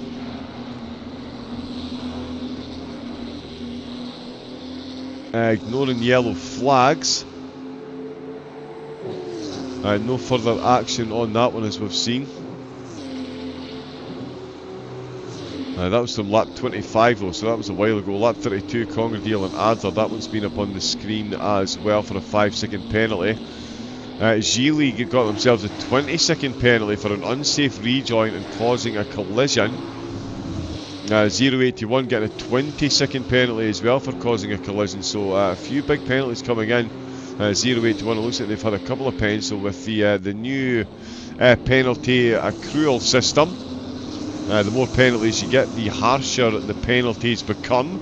Certainly does, you would imagine, keep the drivers much more in check.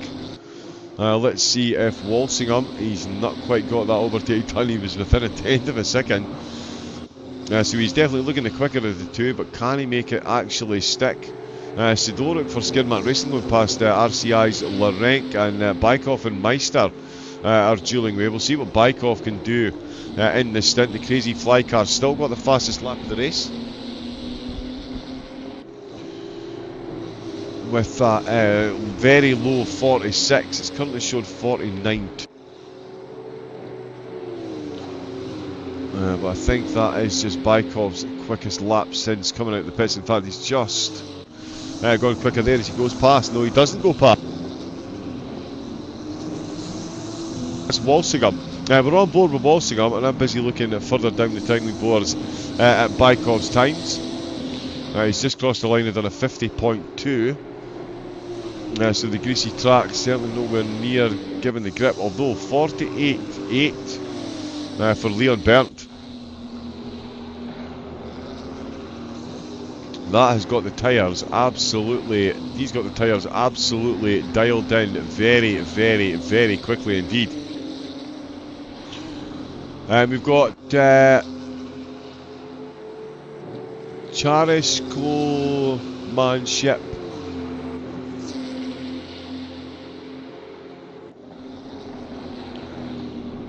Yeah, not exactly. I'm not 100% sure I would put that name together. It does, on the surface, seem like a very simple one. But 255 competition by Go Setups for the win. We hear in the chat anything is possible at this stage.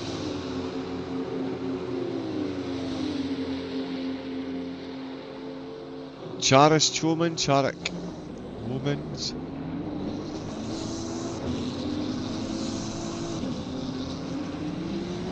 But yeah, we will crack on. But yeah, welcome into the chat. 255 being cheered on.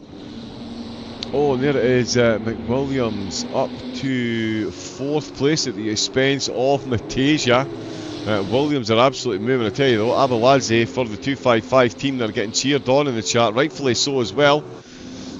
Car 16 picking up a penalty. Abeladze picking up a position, got Frey and Berndt ahead of him. I tell you, the Alien car is having an absolute flyer. Nicholas Holborn back up to 10th place, so alleviating the pressure ever so slightly. Again, as long as they finish in the top 20, they will win the championship. If they finish 21st and Berndt wins the race, Berndt will win the championship on the final day. Matasia and Porco going side by side, and that's going to play right into the hands of Walsingham. He's been looking for a way to get past these drivers. Got Magnani behind him, but Matasia and Porco directly ahead, and that is a bit of a wide run there by Matasia. He's recently out of the pits himself, and he is going to be losing the back end of that car, and quite a few corners now the way. It looks like it's stepping out. Tell you what, we'll leave you on there. I very quickly need a pit stop and a hydrate. I hope everyone is enjoying this. The International Endurance Series by Lian Lee. Round number 5, race 17. And at the moment, the championship is actually hanging in the balance, given how far down our championship leaders are. Enjoy some of the action provided by Veloce's Aidan Walsingham, and I'll be back in a moment.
And we are back, in some toings and throwings we saw on screen there. Nicholas Holborn trying to get the overtake done, ended up off on the gravel. Malinowski holding on to 8. Magnani now in 10th place. All driving very well to keep the car on track, and the track already back to optimum. So it's absolutely flown through the stages, and for the first time today we have no rain on the horizon as we reach the halfway mark of the race. The drivers 48-minute stints, but can't be on track for any more than 70 minutes in total. So effectively a 48-minute stint and a 22-minute stint is what they're aiming for. You would think they're going to go well, and then obviously the third driver will have slightly less, although the way the weather is changing, they could obviously, they've got carte blanche to potentially change those. As Michael Frey with a white flag there. I think he just lost a bit of traction out of the last corner. And we've just had another drive-through serve, car 45. That is Zerbin for Visceral. So yeah, Zerbin for Visceral. Another car falling foul of the track limits. BS Plus competition down in 30th place. Now that could be an interesting end for them. Although Visceral 769 are their biggest threat in the championship.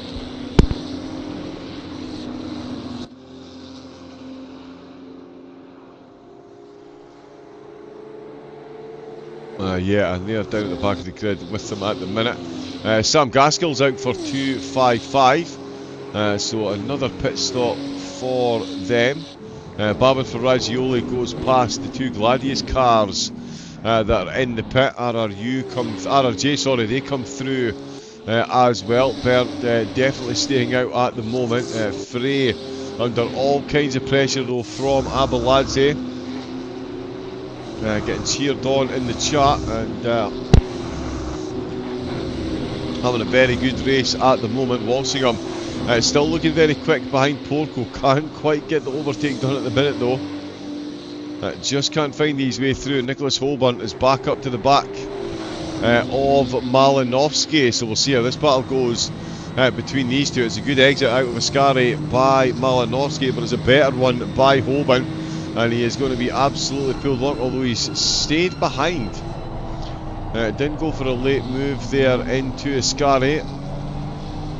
Into Parabolica. The final corner on the start-finish straight, they will go. How close is he going to be into the braking zone for turn number 1? This is a bit of a longer straight than the one that we're just on. Yeah, Frey in the pit, so he's losing position. Holborn is going to go for it this time though into turn number 1. He's sized that one up absolutely perfectly, and he's got the job done. Walsingham also almost getting it done through the first chicane. Will he have a move in the second chicane? Quick flash of the lights. He's still flashing the way. He's letting the Gladius car know he's going to be alongside. The Gladius car pulls in. Walsingham thinks better than absolutely going for that there. It's only 2:39 PM. You can see that Walsingham has actually got his lights on with this double cloud cover, so the threat of rain still an ever-present spectre at the moment for the drivers. Some blue flags waving here as well, just to make it that bit more interesting for them. Right out on that AstroTurf. There's Frey coming back out of the pits. Oh, and Walsingham going for it again. He's side by side, or almost side by side into Ascari. Can't quite get the car far enough though. Frey and the team back out in 15th position. This is going to drop. Oh, Walsingham down a bit. He's not going to be close enough this time around. And it is Nürnberger that is behind the wheel for the Dynamics car. We'll see how they go. I'm sure they were in a Porsche for the GT3 races, so they'll be well used to this type of machinery. Although the GT2 is a bit more wild, it's safe to say. Zerbin and Timothy Eon coming into the pits from last place at the minute. Eon, so the ORA team not having the best race so far. As we see one of the 255 cars come into the pit. It's Abeladze So an hour and 26 minutes left to go. That is Abeladze in the pits. It'll be Jordan Chirat. Oh, well, it might be Boothby that comes out and does a short stint, actually, because he's done 48 minutes. Approximately 48 minutes, so he's still got about 20 minutes left that he can drive for. Jordan Chirat hasn't been out yet, so might be a driver swap there. Matasia in as well. Bernd still in an absolute league of his own as McWilliam is promoted to second place with the drivers coming into the pits. And Sam Gaskell, one of the other 255 cars, that's him up to 10th now with the pit stops taking place. Krantis Karakas is out for Visceral in 9th position. Walsingham still looking for this overtake on Porco. Can't get it done this time. Really does pull alongside on the way into Ascari. In fact, vaults his way past. That is a very good move there by Walsingham. Sized Porco up for the last couple of laps, and he's made that one well and truly stick there.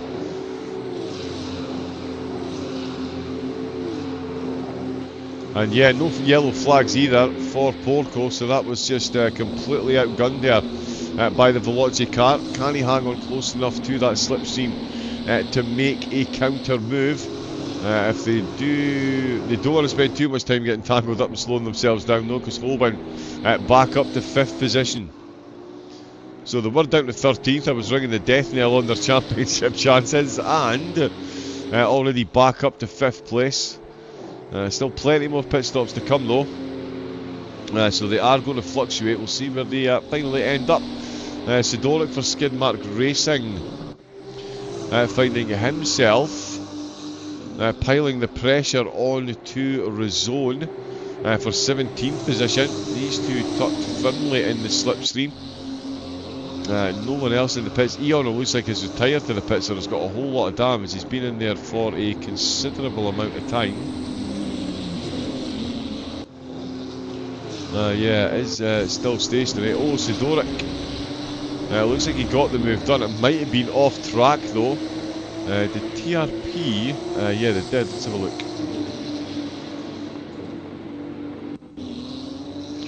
Oh no. Yellow flag for them exiting the pits. We do love that part of the replay function. So yeah, actually yes, so Sidoric came absolutely piling up. In fact, a couple of cars just making it past as they go out, and there's Sidoric in the background. But Zone again now, so he's down to 18th. Sidoric is up to 17th position for Skidmark Racing. It's still Leon Berndt leading the way, McWilliam in 2nd place, Walsingham for Veloce now running in 3rd position. Leonardo Porco for Gladius. Now a second down, and Holborn is absolutely closing up there. We're to 255, so Sam Gaskell has made his way up to 10th position. And it's Jordan Chirat that's taking the wheel for the other 255 car. Of course, again, they finished 3rd in race 1, so they started 39th in this race. Currently in 15th. They're definitely net inside the inside P10 at the minute, with a real shuffling of the pit stops still to come.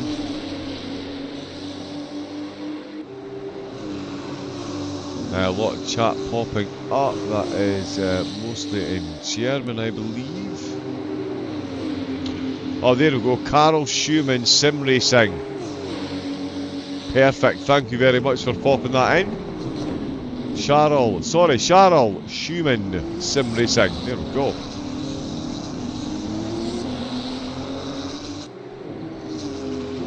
And yeah, arguments over who's got the best internet. That is a conversation which rages worldwide. Babin and Polovchuk are having a battle for 11th position at the minute. It does look like Babin is the quicker of the two. Tries to take that inside line through the corner, ragdolling it once again over that sausage curb on the exit. Does manage to keep in control of the car. Keeps it on track. Again, these drivers so close to the edge. Track warnings are going to be coming in absolutely thick and fast. And they're really going to have to be on the ball. We saw a few cars in race 1 have to slow themselves down a bit in those closing stages just to make sure they didn't get themselves a drive-through and compromise their finishing position. And pretty early on we're seeing a few drivers trying to take advantage of the track limits, and they are well monitored by the in-game stewards. Raji Ole still in quick, Porco still within 8 tenths of Walsingham, so now that Walsingham's passed, he is maintaining that gap, but certainly not pulling away from Porco in any way. 7 tenths, still that gap there. Larenc and Rizone, they're still battling it out as well. We did have, of course, it was the top racing team got themselves a stop with 32nd earlier in the race. Visceral have had a drive-through, so too have Fisher Esports. Flyby Cryonics have actually had 2 drive-throughs so far. SRC have had a drive-through as well.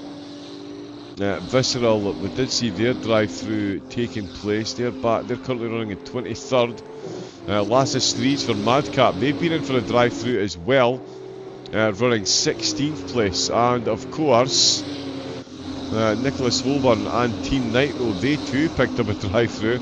They're still running in 5th position overall, despite starting in 40th place. So that is an absolute charge. And of course, Lian Berndt and the B-Alien by Nitro Concepts. Second in the championship, the one race won here. And they started in 41st place. And because of their opening tyre strategy and just a very quick drive-through to clear their stint timer for stint number 1, they now find themselves with a 34-second lead over the rest of the field. That is just incredible. We can't see the stint timer for there, so let's just cheat a bit and go here. So there he goes, we've got 12 minutes left of this stint, and of course there's the overall driver's stint. Oh, but the max timer's not actually showing on there, unfortunately.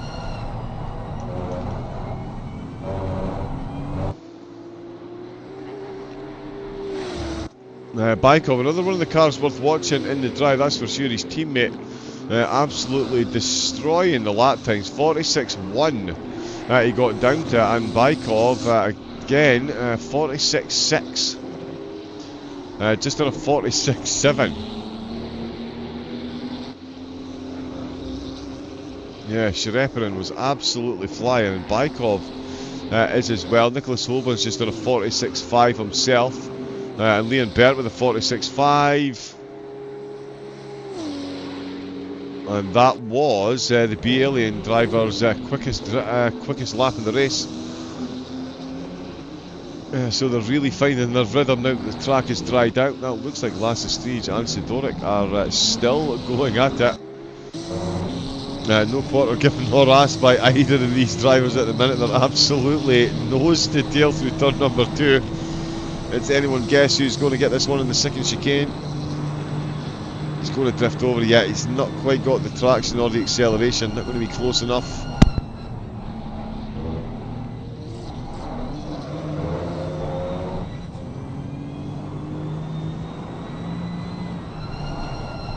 So that is Sleed still in 17th position. Tell you, minus that drive through, maybe we've been right up the field. Jordan Sherratt. Now they have dropped down a bit, to be fair. 15th position. And it doesn't look like they've had any penalties either, so I'm not sure what's ailed them. I mean, Avaladze. Oh yeah, quite a few of the cars ahead still at the pit. Yeah, the pit stops are because of the way it's worked with 48-minute stints but 70-minute max for the driver, for each of the drivers. It does mean we're going to see a wide variety of cars, so it's all going to come down to the last couple of laps, right down to the last 20 minutes till we know who is going to finish where. Is that Hakola, I believe, coming in? Oh no, it's Reuters for BS Plus. Reuters for BS Plus. They'd had themselves a very good start to the race, but have now tumbled back down the order. Running in 31st position. Albright are going to pass them now when they come round the last corner. Bert still absolutely flying. He's got about 10 minutes left before he needs to clear. And I'd imagine he's just going to come in and do a drive-through again.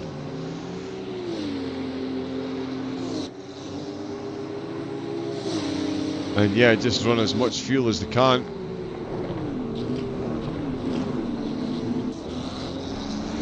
Andrew McWilliam, a couple of other teams might follow suit as well. There is BS Plus coming out of the pits. Let's see where they are currently registered. 32nd place they've come out with the podium drivers. Absolutely all over them. So that'll be blue flag. He's going to pull in there very nicely indeed. And we'll see if it is Reuters that is behind the wheel.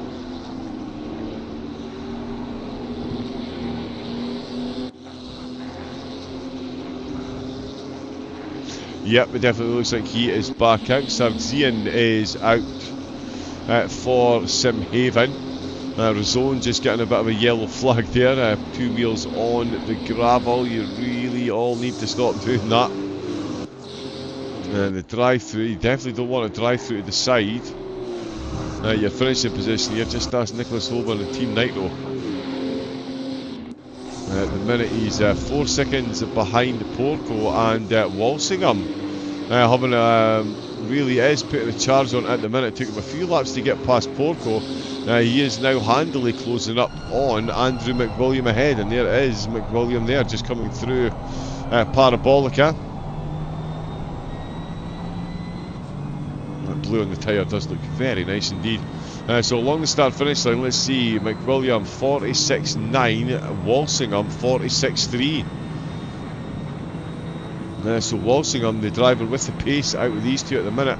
That gap at 1.5 seconds. At this rate, that's going to close very quickly indeed. Much like LFM on Gladius.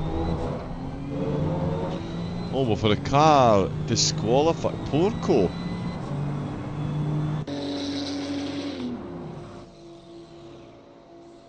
Wow, the Gladius car, Leonardo Porco, has been disqualified from the race.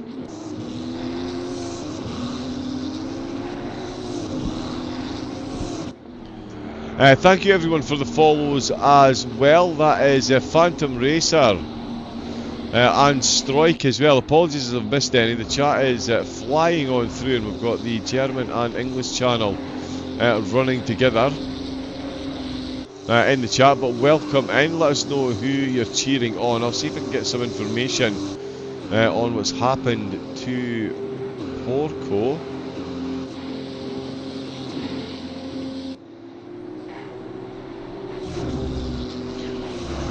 Oh no, it says they've been given a 20-second penalty for ignoring a steward's decision.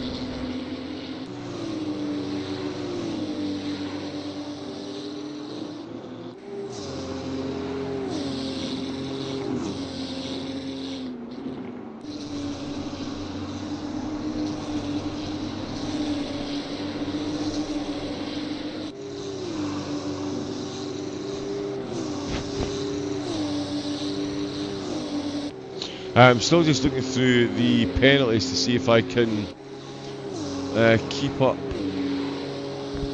or catch up with what's going on there.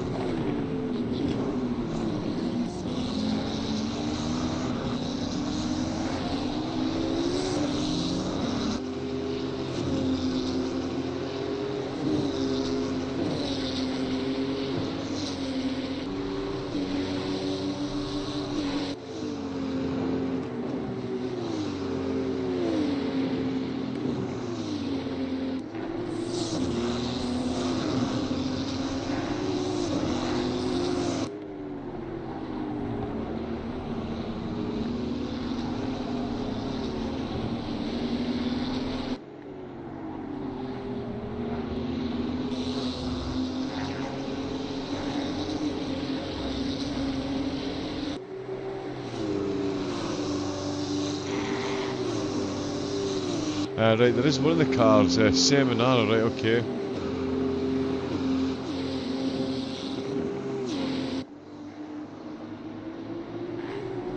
Right, okay, so yeah, so they've had some lag issues. They were asked to swap driver by the stewards. They didn't swap driver, so they have been DQ'd from the race. So we are down the car. Apologies it took that long to figure out what was going on there, but that, yeah, Gladius, one of their drivers was having some major lag issues on the track. They were teleporting, which was causing issues for multiple cars. They were asked by the stewards to come into the pits to swap over, and unfortunately they've not been able to do. They've not done that, so they have been DQ'd. So the first driver, the first team out of the race. I would have thought it would have been the weather. Speaking of the weather, the sun has got his hat back on once again. Used to be indecisive, now he's not quite so sure. It does look like it's going to be a bit sunny for at least the next 30 minutes. The drivers, I'm sure, will be grateful. The timing towers are absolutely lighting up as well, with Lian Bert in the 46s himself, Walsingham also in the 46s. He's another half a second quicker on that previous lap than McWilliam. We'll see how much headway he can make here as they catch up to traffic ahead. As you can see there, the gap now down to 1.3 seconds.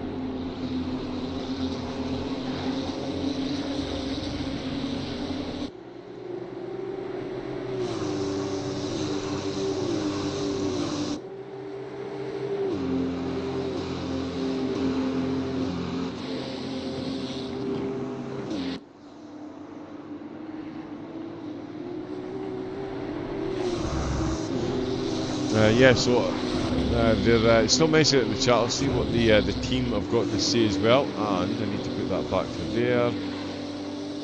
Oh, I really do need to keep an eye on that. We've got Team Racing Point got a 5-second penalty for multiple defensive moves against Skidmark Racing, so that's another time penalty that's going to be coming in for Skidmark Racing. Let's see what the lap times here are like. That's Brabham Motorsport. Now in between the two battling cars, and he's going to be pulling Walsingham ever closer. Walsingham now 1.3 behind. Oh, he was 2 tenths slower than McWilliam on that lap. So the pace between the two of them starting to balance back out again. Then wonder how we've gotten through the traffic. It looks like McWilliam has done very well to get past there, and so to Will Walsingham pretty shortly as well. That's absolutely tanking the frame rate for some reason. Hopefully the picture is nice and smooth still at home, and yeah, the Brabham car very quickly out of the way. No point in getting involved in that battle, and Walsingham maintains that 1.3 second gap. Sam Gaskell for 2.55. He is looking quick as Babin comes in to the pits with an hour and 8 to go. So if they do put the third driver in now, there is just enough time for them to finish the race. And at this point you would say they're going to gamble on a full tank of fuel and one set of tyres to get them to the end, and just do a drive-through like Bert and the teams did. Yeah, it'll be interesting again. It's going to be fascinating to see the rest of the teams answer the pit strategies as Lian Bert comes in to the pits. What will McWilliam do? He's not long out actually, comparatively speaking, to Bert. Ragioli are in the pits as well by the look of it. Oh, of course they are. Yep, we saw Babin coming in. That's I already did mention that one.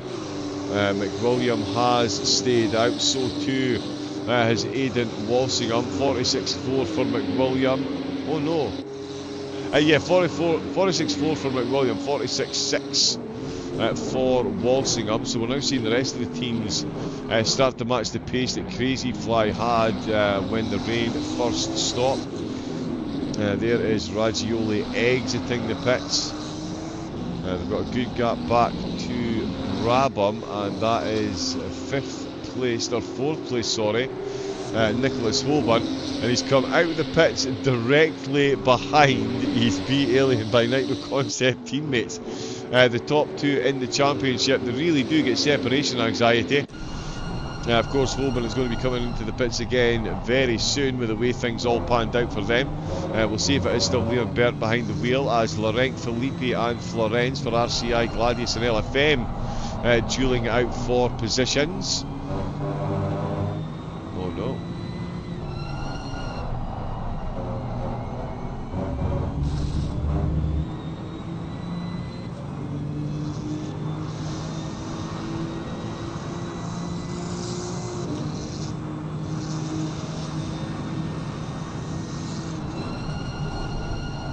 So yeah, a bit of whoa, and that is going to be close. Yeah, so Bernd fresh out the pits. Oh, and that is Holborn running wide again. He's going to need to have lifted quite substantially there to avoid those track limit warnings that I have mentioned quite a few times, and certainly pertinent for Holborn and the team. They've already been in for a penalty, for a drive-through, for the track limits. Another one, and they really are going to shoot themselves squarely in the foot. We're on board at the minute with Florence. He's got Laurent just behind him, and Felipe also hunting him down, and George Chirac looking to make moves since coming out of the pits. 13th place he is at the moment. He's got Hakola for RRJ just ahead of him, and there is Holborn into the pits. So that'll be why he stayed behind his teammate, and he has gone for a stop. Very quick one though. So yeah, he's obviously just taking on fuel. That is going to be the order of the day now. If it stays dry, if it stays dry, Mr. Commentator. Hark, what is that I see on the horizon? It is a rain cloud. 30 minutes from now, we will have more precipitation falling from the sky. That makes it a whole lot more interesting. Sam Gaskell up to 8th then, with Karekis for Visceral now in 7th place. Yannick Meister for RNL, they've got 6th place at the moment, with Jardier's community team up in 5th position. Walsingham and McWilliam, the two drivers, leading the way, and they are not too far apart. Tell you what, these Porsches really don't like that Ascari exit, do they? Or the drivers don't. I'm not quite sure which one it is. Could definitely be a combination of both. But they are fairly furiously throwing themselves out onto that outside curb. Oh, McWilliam's getting a good run through Ascari though. McWilliam as he pulls into the pits. I thought, he did come to a complete stop because he was pulling into the pits. And that is why McWilliam in and Walsingham staying out, so he's going to get a few laps in the lead at least. There's Bert going past McWilliam. Bykov. Again, this team car has gone very, very, very quickly here indeed today. Malinowski comes in for Team Jardier Community.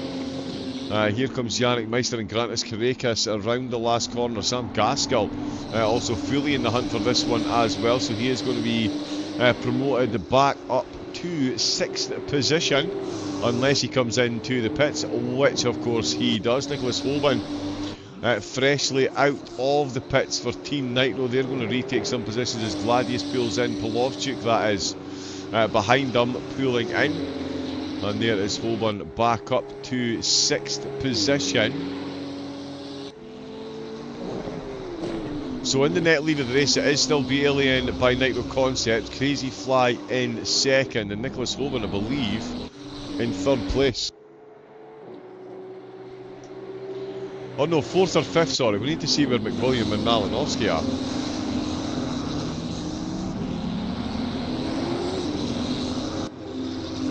So the Williams car definitely got out ahead of the Jardier car, but not by much. We'll just confirm it is these two still driving the car. It does take a sector for that to catch up. So it's Malinowski for Jardier, but it is Rodriguez who is now out for Williams. Again with that 70-minute stint timer. Any driver that comes out now will have enough time obviously to make it to the end of the race. They just need to survive Monza for just over an hour in changeable conditions. Excellent. Walsingham comes into the pits. That puts Bernd back to on track. Lian Bykov, in fact, comes into the pits.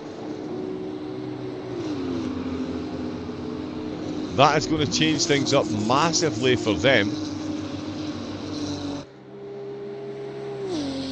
Here comes Holborn and Karakas. Karakas is already out the last corner, and he comes into the pits. And a lot more committed to that pit lane than Meister was, and Karakas gets the overtake done. Full commitment on the way in. So that is Holborn. He's gone back through. Where is Walsingham? Walsingham is back out of the pit, so he now is in net second. Holborn currently in net third. Nürnberger is behind after that contact. The Dynamics car, and a couple more coming in there as well, I believe. It's not Chirac coming, it's Hakola. There we go. Hakola coming in, and I believe that's another one. Yeah, Pit Stop Racing are making their way in as well. Vimozar is now stationary for another stop. So we're going to see a few more driver changes as well.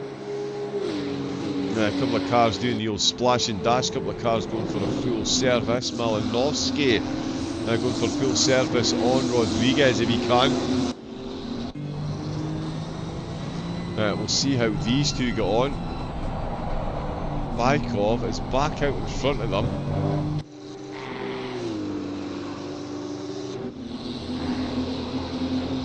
But not by much. Chirac up to 8, Karakas out and on to the second chicane already with LFM. Not far behind them, quite the mix-up of cars at the minute. Gladius are still in the hunt, Sam Gaskell as well, just at the back of this little pack. So this is going to be an absolute scrap. Zimbel as well. Zimbel right on the back of his teammate Polovchuk. So the two Gladius cars are going to go at it as well.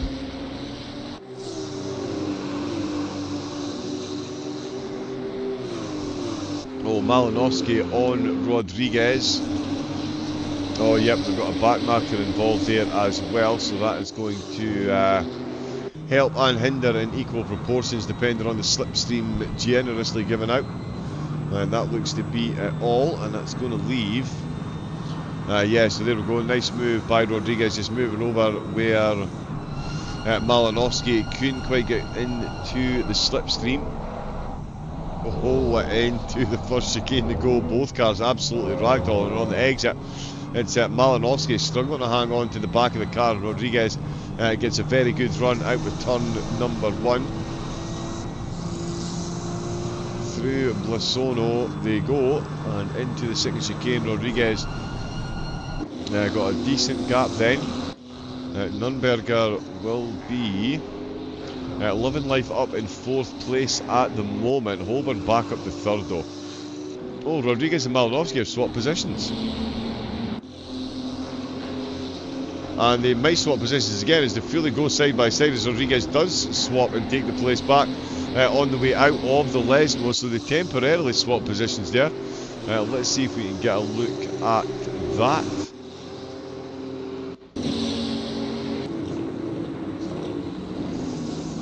Yeah, so there we go. This is Malinowski catching up to Rodriguez as he came out of the pits. And at this stage, it does look like it's all in Malinowski's favour. Let's see what's happened, if anything, to Rodriguez. He did catch up to that traffic. I'm not quite sure we're going to see the overtaking exchange between the two of them, unfortunately. We'll definitely keep an eye. That's Oplight just going through the 6th chicane. Yeah, okay, so there we go. He made contact with the back marker that was going slower through the corner, and that allowed him to go back through, but it is now... sorry, it is still Rodriguez, so Rodriguez is back. Well, that replay was going on. Rodriguez has got himself ahead, and here comes John Chirac, sorry. And Chirac making a good move, so that is 2 positions lost then. Jordan Chirac. Another driver making a very fortuitous move as the 2 drivers ahead battled it out. Malinowski lost himself a bit of pace, and he's lost 2 positions, one to Rodriguez, and he's going to come fighting straight back surely. Oh, that's almost a bump draft there for John Chirac going into the 2nd chicane. Off-light ragdolling over the curves. I'll tell you, very nicely positioned by Chirat there. He's got that one. He's managed to perfectly straddle that curve on the way out, keep the car as settled as possible. So he's going to hang on to that position for a little bit longer at least. Malinowski will be blazing straight back at him though. Aidan Walsingham 32 seconds down on the race leader, 10 seconds ahead of Holborn. Malinowski, one of the close battles on field. I think is it Polyakov that's quite close. No, it's Warner.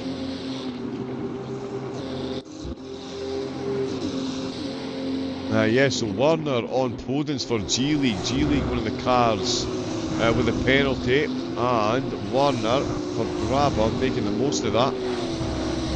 Really did get that one done very nicely indeed. And Simply Race logo on the side, very nice. So yeah, that's Warner now up to 23rd position. And instantly getting a good gap on Podens. So that's a good move there. Budoda for Madcap has just been overtaken by Polyakov. Oh no, sorry, that's Polyakov pulling out of the pits. Budoda already through. So Durek, the driver ahead there. Polyakov falls right into line, and that is directly behind Rodriguez. Yes, it is, and Jordan Chirat Armamentario car behind Malinowski, as Florence comes in to the pits, along with Singh for Visceral, 15th and 16th respectively for those two. Malinowski seriously keeping Chirat on his toes now. Now that he's lost those two positions, he will be keen to get them back as quick as he can, if he can. Chirat and Rodriguez both absolutely planted, and we're going to have a downpour in 30 minutes. Dun dun dun! You absolutely couldn't write the script for the weather today.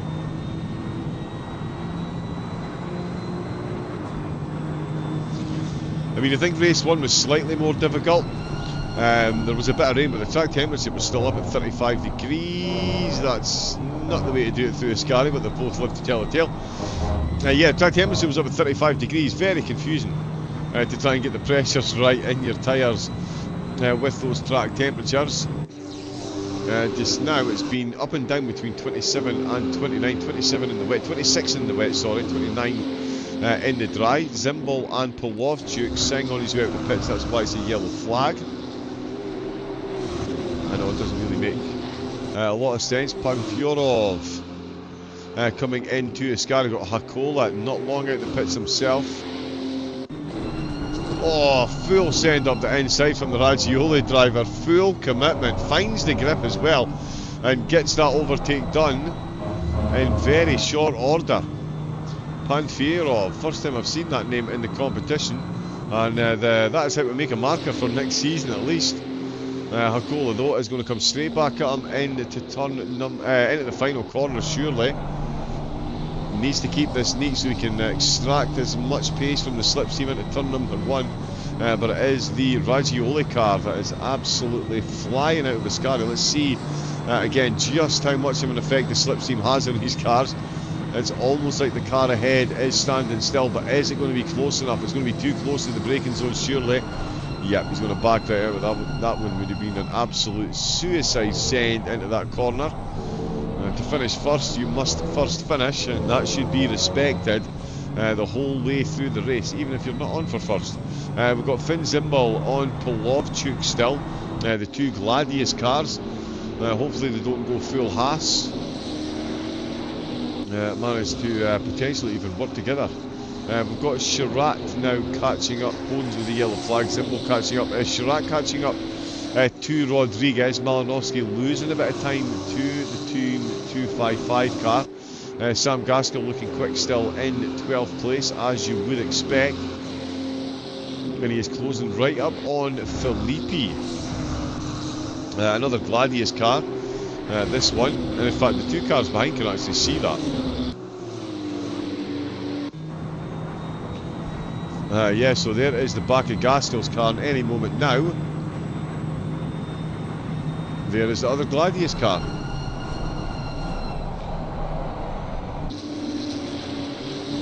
So 255 leading it back up to 11th place. Again, the pit timers are all over the place. For anyone that's missed race 1 and just tuning in, the drivers have got a 48-minute stint timer to observe, but they've also got a maximum driving time of 70 minutes, which means they need to be very on point with the strategy. The weather has definitely kept them on their toes. We've got some heavy rainfall coming, so anyone looking for that drive-through to clear the stint timer at the end of the race, that might be out of the window now.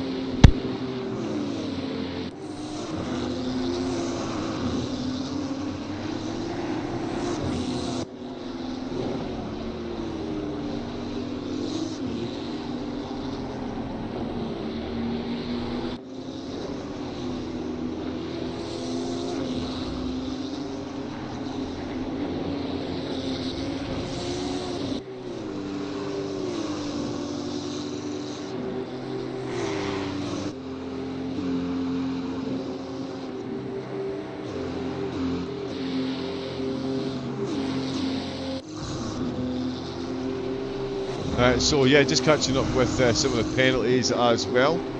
A few discussions going on in the chat, and we've got Sam Gaskell still going to get past the Gladius car. Felipe having a good lap that time around, and in fact managing to stretch that gap back out a bit.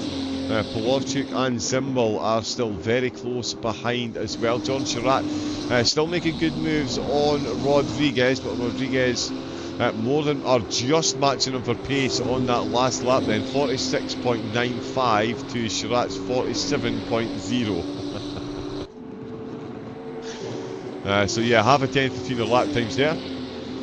As close as you like. Lian Bert with a 46.6. We have seen as low as 46.1 so far this race. Bern absolutely running away with it, 32 seconds ahead. 33 seconds, almost getting himself a free pit stop by the look of it. It does, yeah. Timo Are, they are out of the race. They've retired to the pit, so that's two that have fallen by the wayside. We're 2 hours into this. BS Plus as well, they've had a tough race, third in the competition. Yeah, they're only saving grace. Oh well, no, now Gladius. Ooh, Gladius are 40 points behind.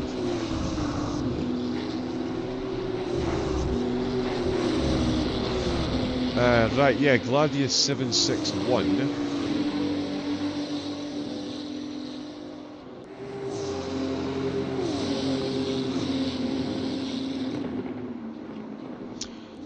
Is that the right car number?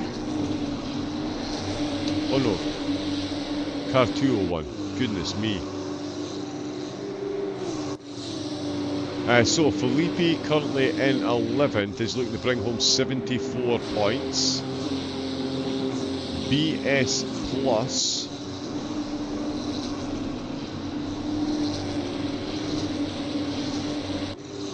$34 points. So that is a 40-point difference.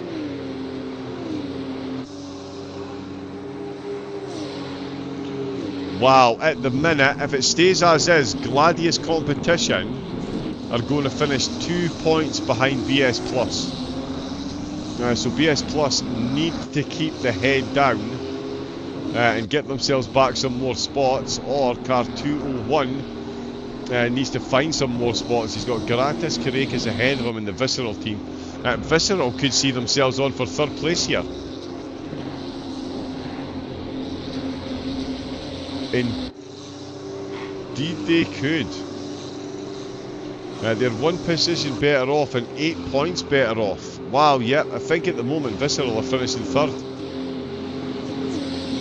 That's absolutely the way it looks to me. Still all to play for, still a whole lot of pit stops to come. Karekas looking to maybe help secure that third place some more by getting an overtake done to get himself up to 9th. It's Meister that is ahead of him. And he is, as you would expect from Karekas, putting in some ridiculously quick and consistent laps. That is 71 laps done and dusted, and he is ragged on it again. That exit to Ascari, I would guesstimate that is where 3/4 of the track limit warnings have come from for the drivers today. That is not Malinowski going quicker, that is actually blue flags. I think that's actually the BS Plus car so far out of position there. Polyakov as Monique comes into the pits. Oh, and we've got Meister coming in, so that is Karekis up into 9th place. Yeah, it's really hard to make predictions on where cars are going to finish because of these stint timers. They've got so many options available to them. Fill the car for 70 minutes and just let your driver do a drive-through. Of course, we do have that rain on the horizon. It does say it's going to start light, get heavy, and then get lighter again, but I do think once it starts raining, it will continue to rain right to the end of the race. So we'll see who's got the timing right for the tyres. Lian Bert in the pits, race leader in the pits with a 34-second lead on the field. Walsingham coming round the last corner. I don't think he's going to be in on this lap. He'll have 2 or 3 laps at least before he's going to be coming in, and that's going to play better into the hands of the strategists with the rain on the horizon. Holborn as well. We saw he pitted just after Bert. He too will be staying out. So it's only 2 cars we've got in. In fact, Meister already on his way back out for RNL as Holborn goes flying past there. And it is stationary for Bert, so there'll be a driver swap there. Bykov back up to 3rd position. Walsingham with some more lead laps as Nürnberger comes into the pits.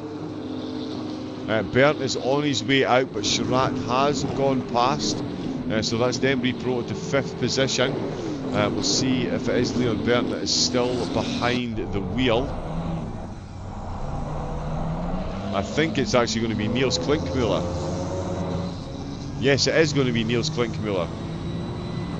So it's Klinkmuller behind the wheel for the B Alien by Nitro Concept team, looking to bring home another race win. And if they do bring home the win, they will have started in 41st position in the wet on dry tyres and gone on to win the race.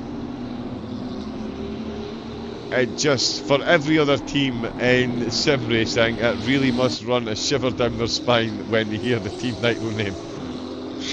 Because the team that's winning the championship is currently struggling to capture a race win against the B Alien team. They've been absolutely on fire the last few events, and this looks like it's going to be 3 or 4 wins in a row. And again, one of them from the back of the grid. Walsingham does come into the pits for Veloci. I think he's in a position to be able to do a drive-through here, because that was his first stint. Let's see if he does pull into the pit box to take on fueler tyres. He is. There's rain coming in 10 minutes. I don't think it's going to be wet tyres to put on at this stage, not when the track is still dry and at 29 degrees. It's not like it gets wet instantly quickly. Zimbal and Polovchuk just swapping positions.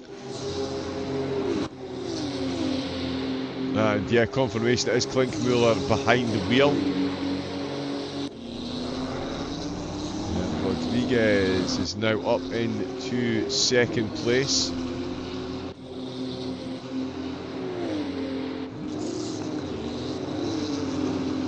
And there is Hoban into the pits as well.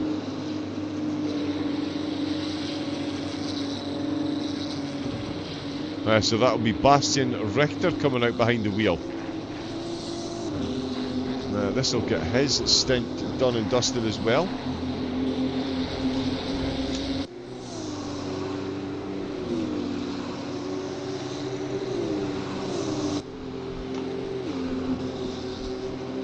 Wow, this is going to be an absolute grandstand finish with this rain. Oh, it's not going to rain all the way to the end of the race. It's already made a mockery of it, so we're going to have about 20 minutes of rain. Roughly before the end. So we're going to get rain in about 10 minutes. It's going to rain for 20 minutes. And then for the last 21 minutes of the race, it's going to have stop training. Although it could start again. The weather is that variable. We're already seeing the track temperature coming down. It's down by a degree. Felipe in and out of the pits for the 201 car. Jardier's Leitinen is now up into 12th. Felipe on his way out. Renault Ritchie for Arnel Roar.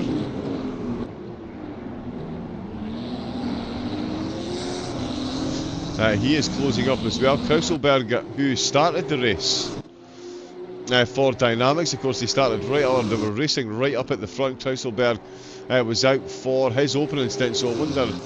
So the maximum, I mean, he's only going to have about 20 or 30 minutes that he can do on track because of the 70-minute stint timer. So it'll be interesting to see when he comes back in and how much that shakes up the order. He's looking to shake up the order himself as he goes past Hakola, and that is a sound attempt out of Ascari and into Parabolica. He's going to definitely have that inside line. Got a cheeky bit of side draft going on, not quite got full slipstream. Oh, and he's backed out of there. Didn't quite fancy the side-by-side. Live to fight another lap. Takes a really wide run, and yep, Hakola comes into the pit, so that will be him back up. Halama for Gladius.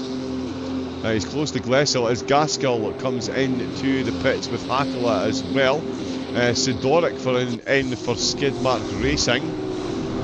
And Alexander Lay looking for some late op-like action as well. Oh, right over that inside curb. That was certainly an interesting one, and it looks like he's got Koifel absolutely banged to right stand. I think he absolutely does. He's going to send this one around the outside on the way into Parabolica, and very easily getting that job done. Might have been a bit of a tickle on the track limits there. But if there was, the in-game steers would certainly have caught that one. Pozniakov is out behind the wheel of the Gladius car 204, but it's Marco Lomi in the 201. Looking to try and take third place. They need to get ahead of Visceral and make sure BS Plus don't come tearing through the field. Or that's Najik's now back up to 28th position.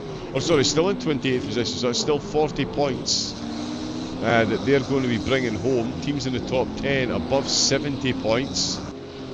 And BS Plus have only got 42 points separating them from Gladius. In fact, there's only got 44 points separating them from LFM, and 48 points, sorry, separating them from Williams and Sim Racing.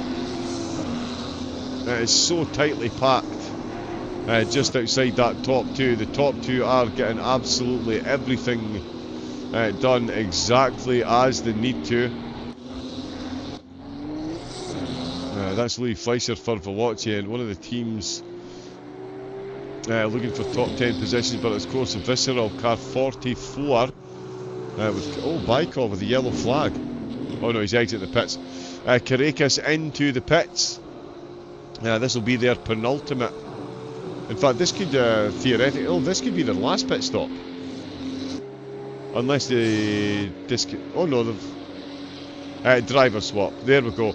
So that will be the last pit stop, unless it is Karekas that's come back out with the wheel. In fact, my apologies, if Karekas has come back out, he will need to come in and swap drivers.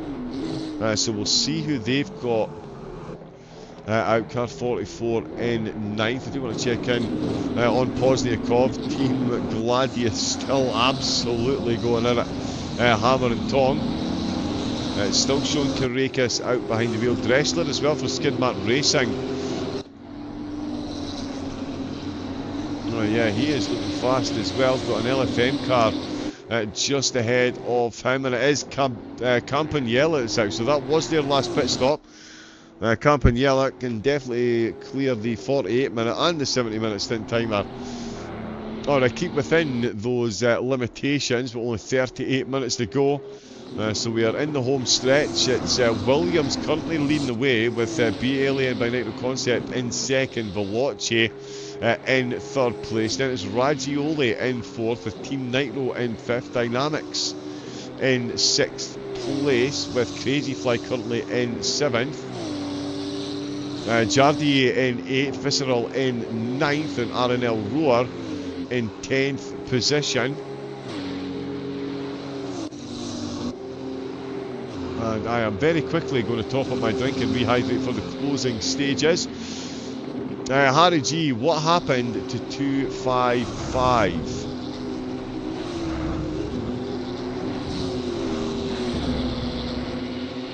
Oh.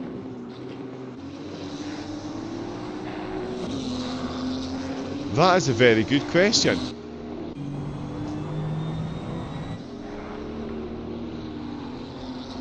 That is a very good question. There's certainly nothing... Oh no, yellow flag. They did have a yellow flag. Let's have a look and see, although I bet you that's the pit exit.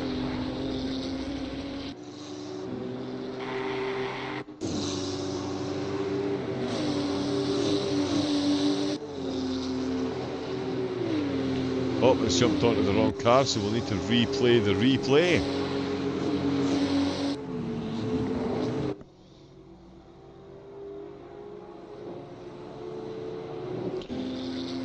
Yeah, I think they did have a problem in the pits.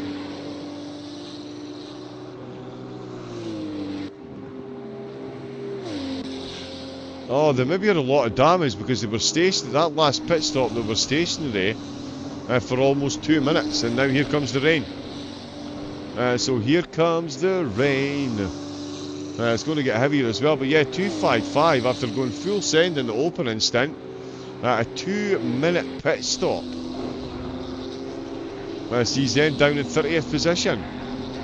That is absolutely wild. Stevenwick is out for 255 as well. He's now in the lead 255 car.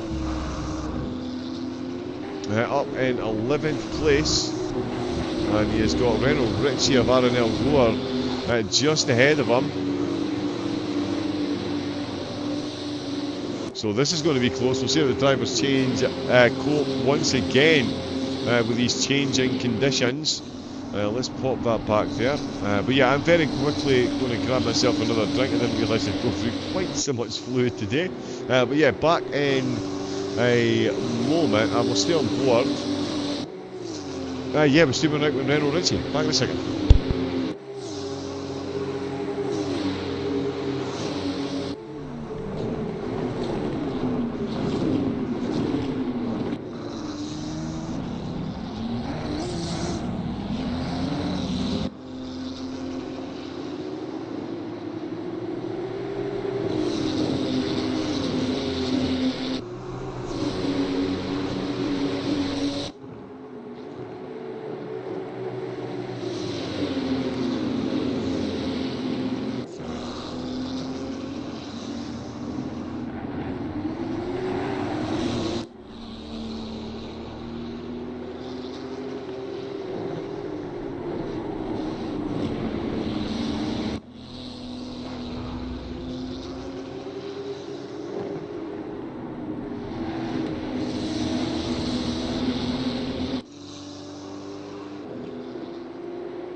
And we are back. We've got some more falls as well. Alejandra Tex and Harry G as well. Good afternoon, Harry. Good evening, even. It's 20 to 7 already.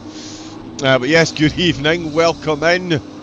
Glad you are. Hope you are enjoying the race. It's been quite the event. A reverse order grid for 41 cars around what is now a very wet Monza once again. It does say damp. We did just see Bastian Richter putting in an overtake there to get back up to 4th place. Igor Rodriguez is still out on track, but does have Niels Klinkmuller absolutely flying, and he's going to take that position up the inside.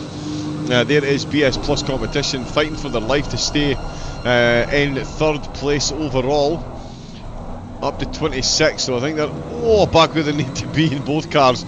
The back end's absolutely letting go. They're all on the dry tyre as well, because the rain will dissipate once again. It has been all changed right throughout this. In fact, it looks like BS Plus are going to try and unlap themselves.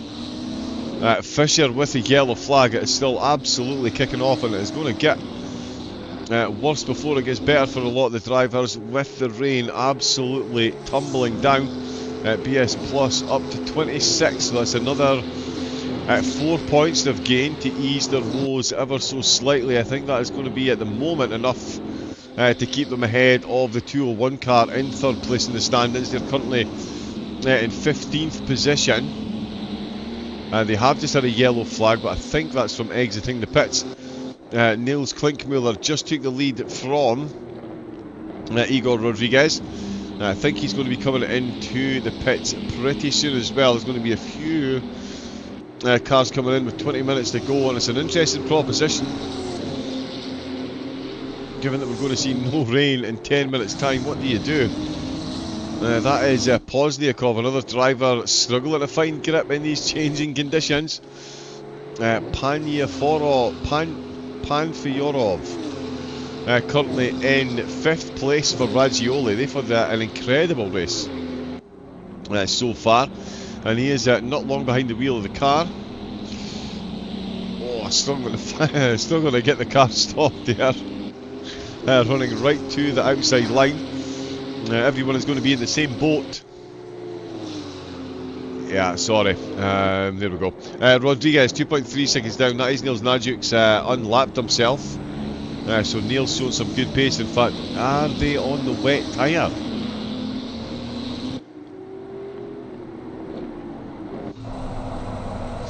No, they're definitely on dries. Oh, and he's done well to save that there. He's had to steer off the track to make sure he didn't fully rotate right back into the middle.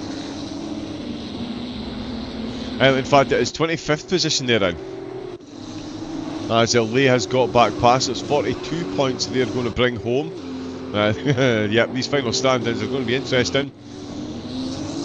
More incidents for the Raggioli team. Same with Veloci. It's Louis Fleischer that's behind the wheel of their number 55 car, currently running in 3rd. It's not looking very comfy though, and that's Bastian Richter just behind them. He's got a blue flag there, goes round the outside, out of the second Lesmo, onto the 5th straight of the track, and into Ascari they'll go, and looking to get back on the podium is Team Nitro. Yeah, both teammates started the final two rows, 40th and 41st. At the minute they're looking to bring home 1st and 3rd. To be fair, I think most of the cars are going to be looking just to bring it home in these conditions, as you see the puddles absolutely splashing up as the drivers go careering through them. And again, they are on dry tyres, and the track temp has dropped to 25 degrees. It has absolutely tumbled. 4 degrees it's dropped since it started raining. You can see the Veloci car, the back end, desperately trying to let go on Fleischer. Fleischer gripping for everything he's worth. It's going to be a brave one if he gets it done on dry tyres into turn number 1 in these conditions from this far back. He is thinking about it though. He's out of the slipstream. He's got the car stopped on an absolute sixpence there. There's a bit of door banging on the way through the first chicane, bit of door banging on the way out of the first chicane, but it does look like it is Veloci that have held on there.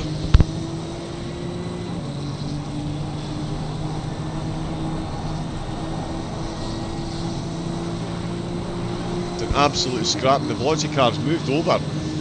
Again, Richter with so much more pace out with the corner exits.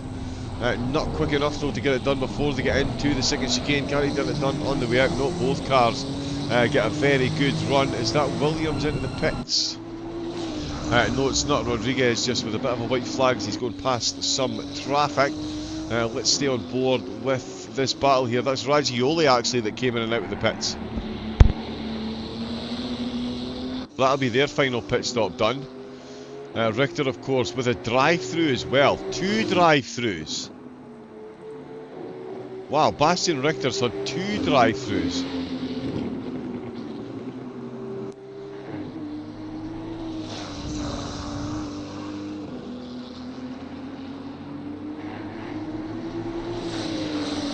Still running in 4th and hunting down at 3rd place. 22 minutes left of the race. That's over 3.5 hours. The drivers have been at it. Oh, almost sounded like thunder there. The wind has picked up as well to 3 kilometres, which definitely isn't a lot, but it's still a big difference to what it was when they started. Double cloud cover. Apparently the rain going to stop in about 10 minutes time, which will give us about 10 minutes left, and we'll see how much it dries off after that. We've got Panfiorov for Raggioli. He's just taken a pit stop as well. And he is back out in 8th place, just behind Team Jardy's community car. They've got Leitonen behind the wheel through Ascari. I tell you, that Raggioli car has absolutely got grip for days at the minute. Much like the Crazy Fly car earlier, I think.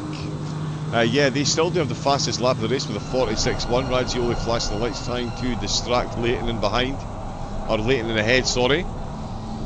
Into Ascari, so tentative on the way in, and Raggioli should have been a bit more tentative. Oh, and just as I say that, Leitonen as well. Oh, hear that puddle. That was a lot of splashback there. Nitro, Bastian Richter did get past Fleischer, of course. He's already 1.8 seconds ahead.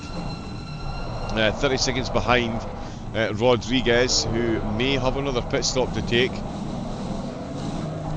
Tell you, that just absolutely incredible by B. Alien and Team Nitro to start 40th and 41st and be hunting down, well, 2 cars on the podium is a spectacular effort as is.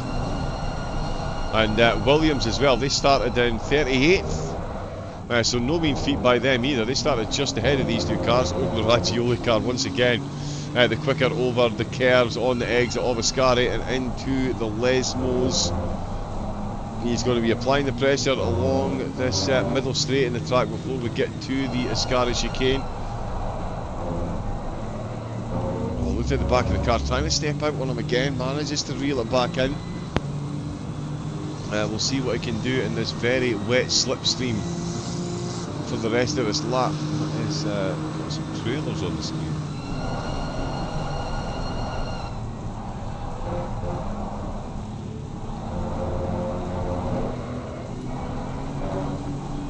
Oh, both drivers absolutely fighting with the car. As well as scrapping with one another. They're still the closest. Oh, Udoda, looks like he's in a yellow flag. Warner as well, or is Warner just coming into the pits? No, he's not. Warner for Brabham. He's had a bit of an incident on his way into turn number 1. He's now under a serious pressure from John Dalton in the RCI car. And Alexander Lian Muthen as well for Flyby Cryonics. They two are having a battle for 23rd place, sorry. Budoda with another white flag.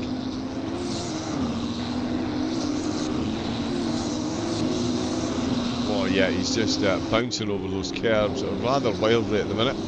Dalton is going to be fending off Neuwirth as well. This is quite a little battle that's brewing just inside the top 20. Neuwirth only 3 tenths down, as we can see, and Alexander Lay getting the move done. Or did he? Oh, there's been a bit of contact there. That's one of the visceral cars. That's the 2 visceral cars making their way through. So late contacts there. Julian Sauer, BS Plus Niels Nadjuk's in the pits. Oh, now he's going to need some cars ahead of him to come into the pits as well, or this could be third place in the championship. Out of the window. Where are they coming back out?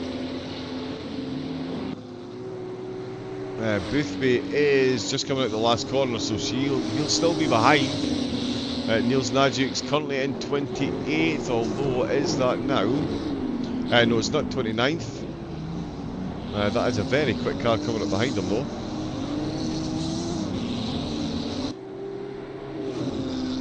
And it is Rodriguez. Wow. So yeah, Rodriguez and Nadjuk's right next to one another on track. It's not for position though. What is for position is Marco Lome. They're in 14th place. They're looking trying to secure third in the championship at the moment.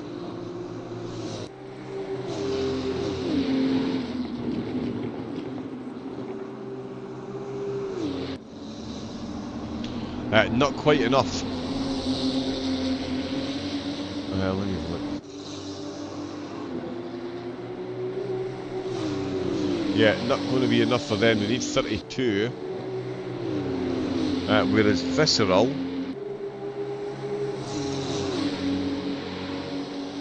sorry, 42 they need. Visceral need 34 points more in their car 44, which is currently in 9th place. That's good enough for 78 points.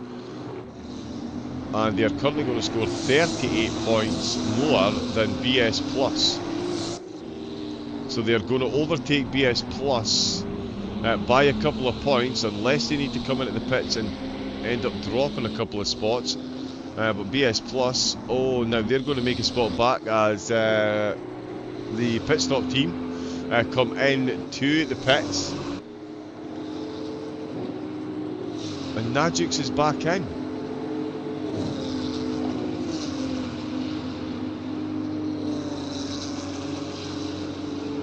What has gone on there?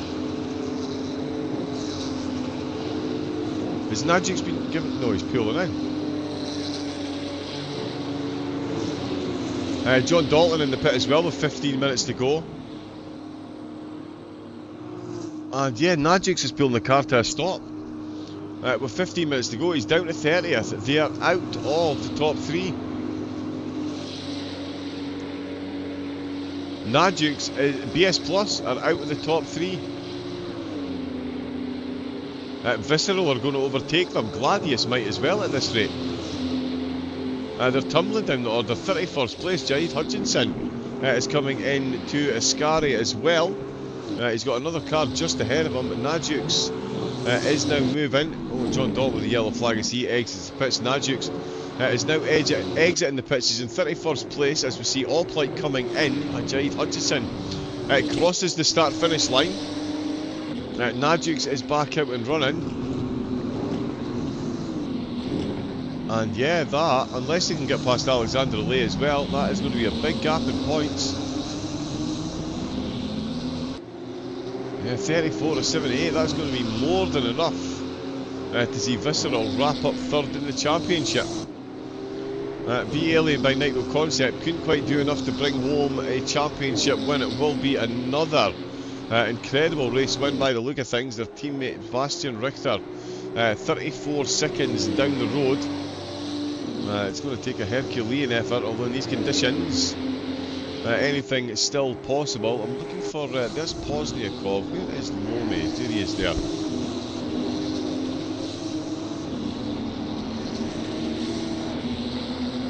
The Gladius team have certainly been one of the more entertaining today. They've constantly been involved in action. Miguel Reno Ritchie finding that one out. He is sandwiched between two of the cars at the minute. Halama in front, Lome behind them. Goes the car ahead.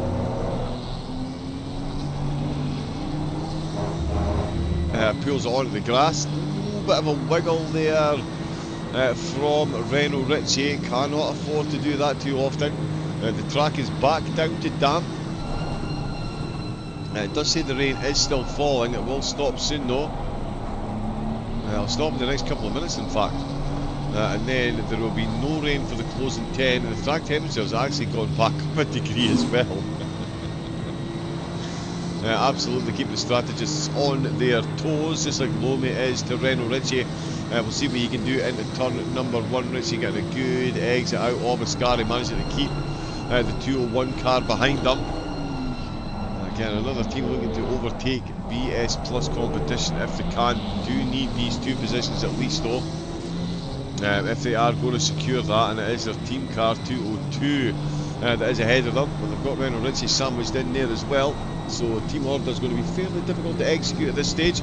Running right out onto the outside line does Salami, then moves back over to take the driving line into the second chicane. Oh, and he thought about it there, did Renault Ritchie. He was a bit better on the brakes, got really close, and it's costing him a bit of momentum out of the second chicane and into the Lesmos. They're going to go side by side.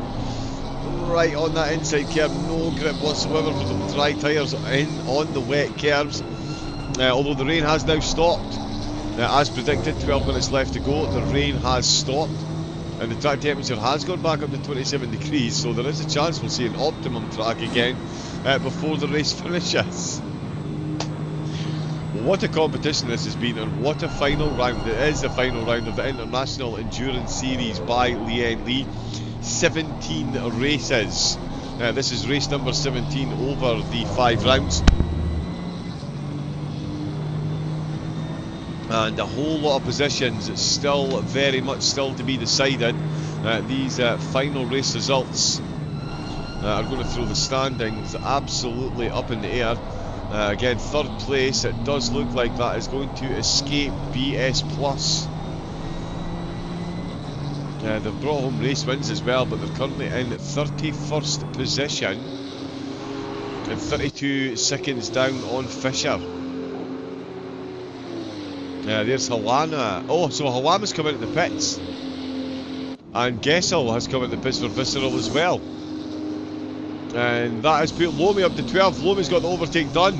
As one car pulled into the pits, Renault Ritchie finds himself under serious pressure. As Marco Lome, and they're going to go door banging through the second straight, through turn number 3, through Blassono, and it is the Gladius car that is ahead. Will that still be the status quo on the way into the second chicane? He's having a look for a move around the outside.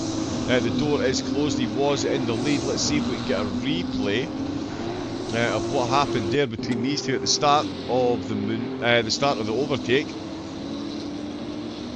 So through Ascari, all looking pretty safe and secure for both of them. A little bit of a glitch there. One car pulled over, and it was just raw speed and slipstream. You can see fully closing up. Hopefully we get to see how this exchange ended. Oh wow, and he's just been that little bit braver on the brakes, and that is a very nice move indeed. Nicely defended as well by Renault Ritchie, but not quite enough. A little bit of a touch on the way. We did see that live, but that is how that overtake started and ended, and that puts Marco Lome and the team back up to 12th position, 72 points. They're going to bring home, but Visceral are still ahead of them with Campanella behind the wheel, so they are on for overall 3rd place. Miguel Renault Ritchie looking to retake the position from Lome if he can, to fire along the start-finish straight. What we're now 90 laps in,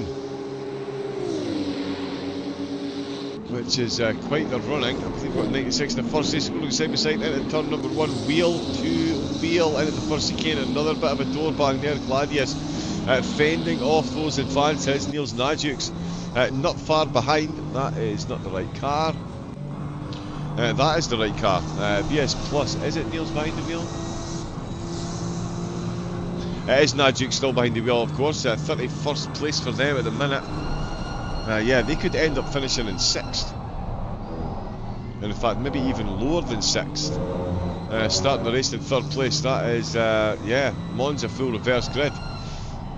Kreiselberg for Dynamics looking to get back closer to the podium after a phenomenal start to the race. Saw them up in the top 3 for considerable amount of time. These changeable conditions are playing right into their hand. That is not Klinkmuller. And it's not Fleischer either. And it is Rodriguez having to defend wholeheartedly from the Dynamics car. There is a blue flag waving there as well. Oh, Kreiselberg just losing momentum out the last corner. And that is Sauber. Also, the blue flag's being waved for him because he's in 27th place. That's not our race leader. Rodriguez is still ahead of Kreiselberg, but Kreiselberg definitely looking the quicker of the two at the moment. And the timing towers and sectors definitely do reflect that. The track is already back to greasy. So it is definitely changeable underfoot, to say the absolute least. Nothing changing up at the front though. Klinkmuller and Richter still separated by 32 seconds. Fleischer 8.2 seconds down with the Veloci car, looking for a solid podium. And Williams as well. Started on in the final two rows, back up to 4th place, although Kreiselberg looking to make that 5th as he does go past on the way into Ascari. That is a very nice move by Kreiselberg. Did he come out on wet tyres? No, he's on dries as well. So finding some very good pace indeed. We will take another look at that again. So yeah, Kreiselberg for the Dynamics team. This is through the second chicane. We've seen so many cars come a cropper through the Segundo Variante, neither of them falling foul of it there. And it looks like it was just all about sheer raw pace. Oh wow, he gets a good run in and out of Lesmo number 1. Slightly later on the brakes into number 2.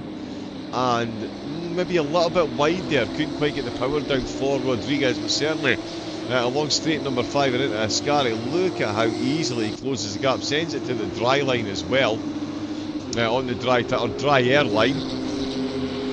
More rain than 30 minutes, but the race will be done in 6. That's the quickest 3 hours of racing I think I've ever seen. 6 minutes left to go. The top 2 in the championship is all but decided now with the results as they are. These two come across the line. Now, in fact, they've got a good gap over the rest of the field, so even if they did have some kind of catastrophic failure and end up finishing outside the top 10, with BS Plus falling by the wayside, they've got a big gap. I mean, Team Nitro have a 107-point gap to 3rd, and Be Alien by Nitro Concepts have got a 65-point gap back to 3rd. That is a lot of points to make up. Let's jump back on to live.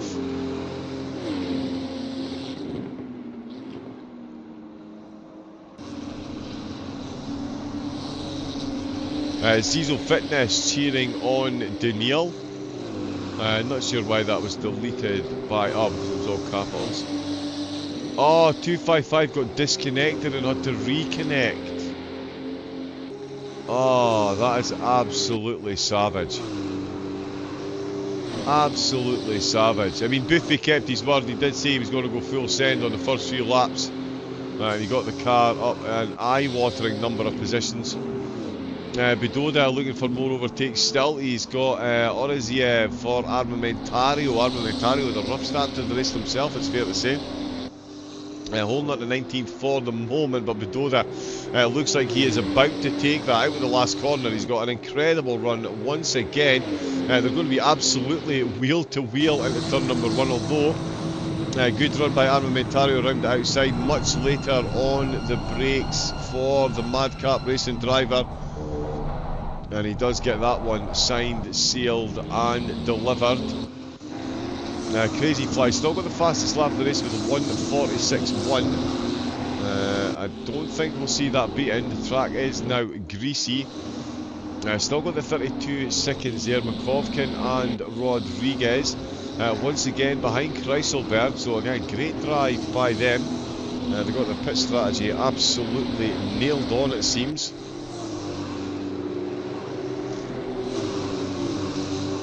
Yeah, it's absolutely done them the world of good.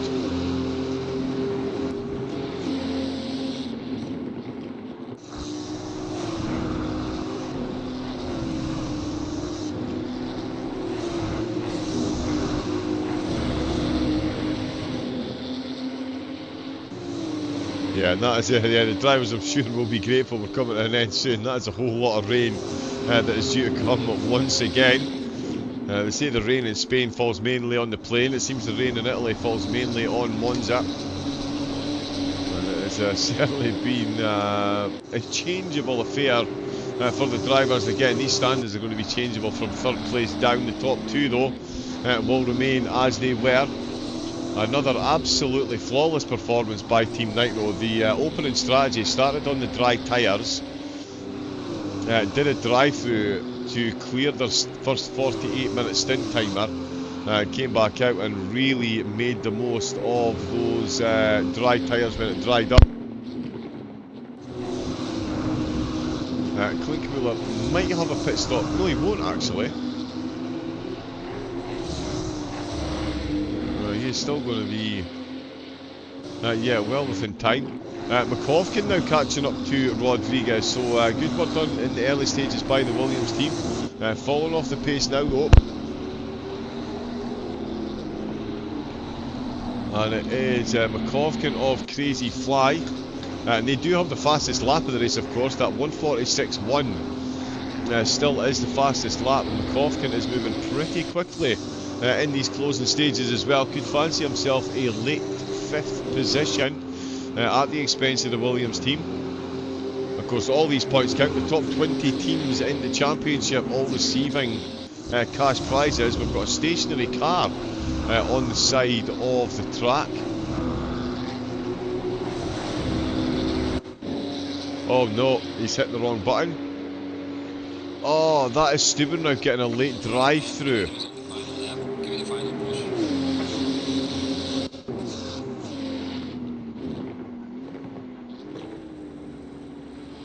So let's see if we can see what's happening here. Ooh, just there's a bit of a wiggle after that first apex. There's the visceral car. Oh, a bit of a wiggle on the first apex leads to an almost full rotation, 270 degrees on the way out. But we heard it in the ears there. Oh, and that is a car spinning, car 869. They've had a couple of penalties and a couple of incidents so far.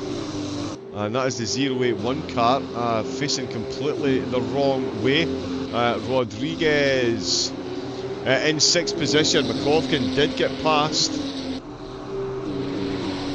Radzioli a bit down the road. Klinkmuller is going to bring home another race win for the B-Alien by Nitro Concept. What a battle it has been between these two teams. I'll tell you, one more round and Team Nitro's top spot very much in jeopardy.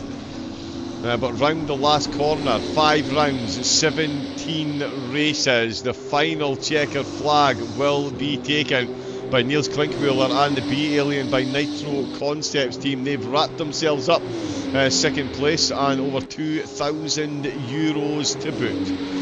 And no, it wasn't the final lap. We've still got 8 seconds left on the timer, so they've still got another lap to go as they make their way through some traffic. So we're thrown under the bus there ever so slightly, but it does mean we've got another lap to see if Rodriguez can regain the place from McCovkin. And of course, that big 50 points for finishing the race as well. An excellent incentive for the teams further down the order. That is going to see again, big changes. A couple of teams not racing today, but on almost full grid of 41 starting the race. I think we've got 39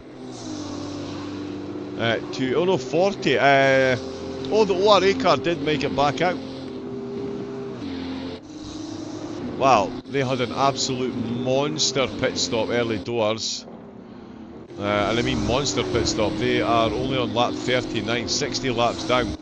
So I wonder if they've been disconnected from the server as well and reconnected. Lome is going quickly. He's got Leighton in ahead of him, looking for a late positional change. Who else do we have? Oh wow, Richter's caught up 2 seconds on Klinkmuller, but that's going to be too little too late. Miguel Reno-Ritchie just having a bit of a yellow flag moment through Ascari. Here we go though, Niels Klinkmuller. Definitely is going to be the checkered flag this time around. Yet another race win for the BL. They've absolutely come on leaps and bounds in this championship in the last half, and they were incredible in the first half as well. It's just Team Nitro, their sister car, just pivoting them to the post, but that is another race win for Lian by Nitro Concept, and that is going to be second in the championship, absolutely wrapped up, and it is going to be a 1-2 for Team Nitro as Bastian Richter once again brings the car home, and once again it is second place behind their sister car, 28 seconds down the road. Lots of flashing lights from the cars ahead. A few more Lomi, Renault Ritchie, Stubenhoek for 255, Halama and Dressler all seeing the checkered flag already. More than a lap down, and it is going to be Veloci on the podium. Once again with Louis Fleischer guiding the car home. That was a 255 car there as well. There is Kreuzelberg 4th, Makovkin in 5th, Rodriguez in 6th, Panfirov for Ragioli, making his debut in the series and bringing home a top 10. Not too bad for the team. It is Visceral though, 8th place. I think they have done enough to take 3rd in the championship. BS Plus finishing in 30th place. So that is going to be close. We'll get the full results in a moment. Campaniella crossing the line as well. As we can see there, Pozniakov going to follow him with Leighton for Team Jardia Community rounding out the top 10. Only John Dalton left out on track, but it is the Lian team,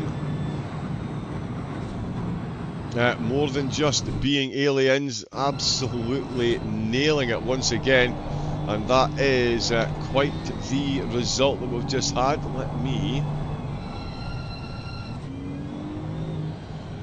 pop this over to here so we can have a look.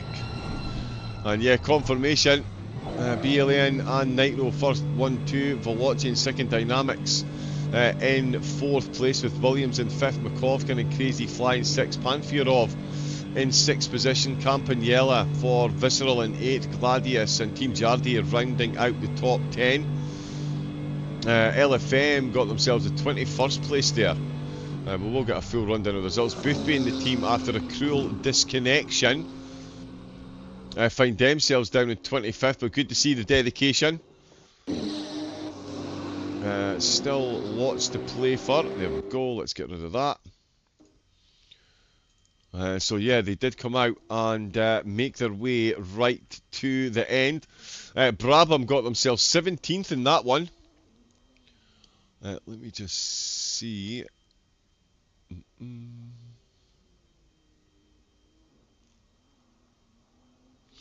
Yeah, let me jump in. I'm sure we'll have a couple of drivers. Not sure if it's going to be the race winners or the championship winners. Let me just quickly find out. Bear with us a moment. We'll bring you the results and some interviews in a moment.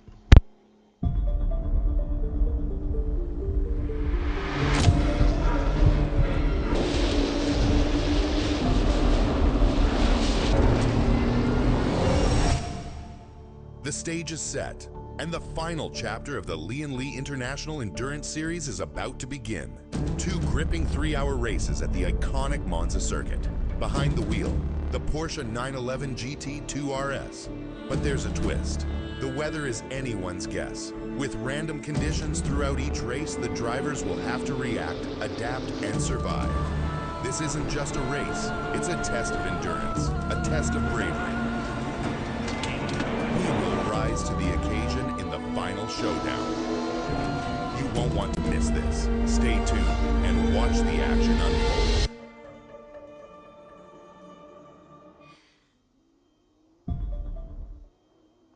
That was round number 5 of the International Endurance Series by Lian Li. 6 hours of the Circuit of the America. Then it was 4 cars, 3 tracks, 12 20-minute races. We then had the double stint challenge, 4.5 hours at Imola.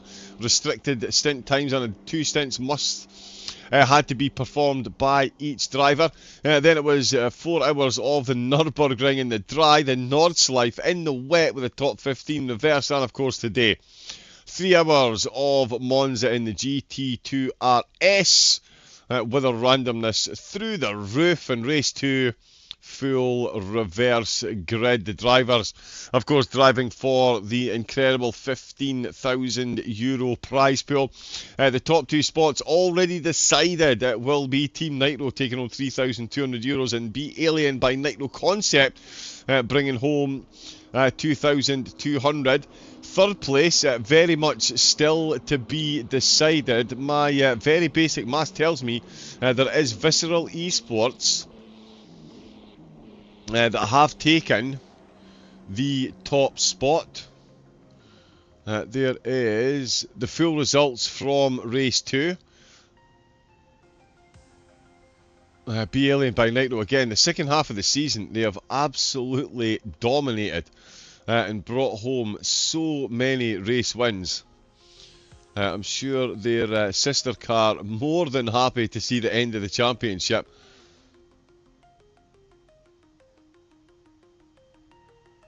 Yeah, so many podiums. Although the Team Nitro that did win, that was a cracking season they've had.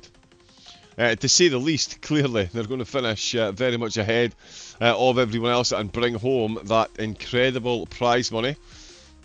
I'll see what we're doing for interviews as well. While we wait on the standings. Whoops. While we wait on the standings to update to bring you those final confirmed championship results. Big shout out to the multitude of sponsors, of course. Lian Lee, the main sponsor.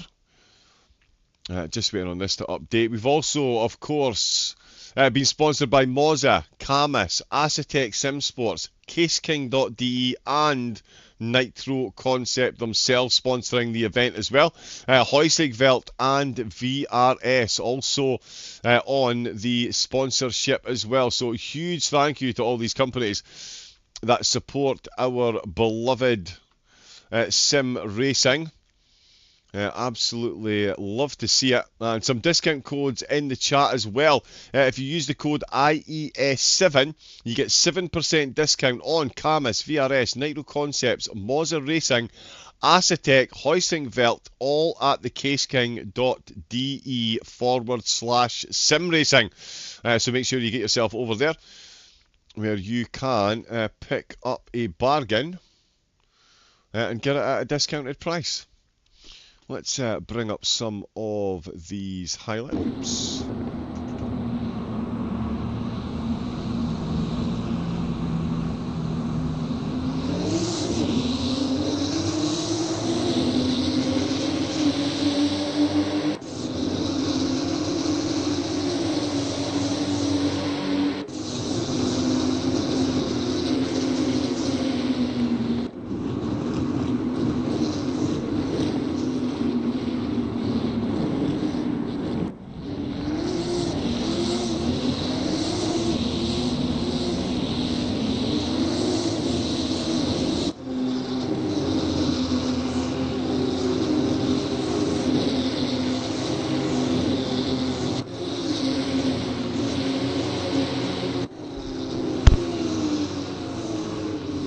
Just checking to see if the standings have updated while we watch some of the oh, and there we go, that is the big pile up at the start.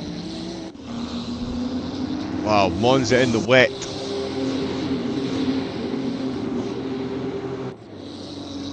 Not exactly a driver's dream race, that's for sure.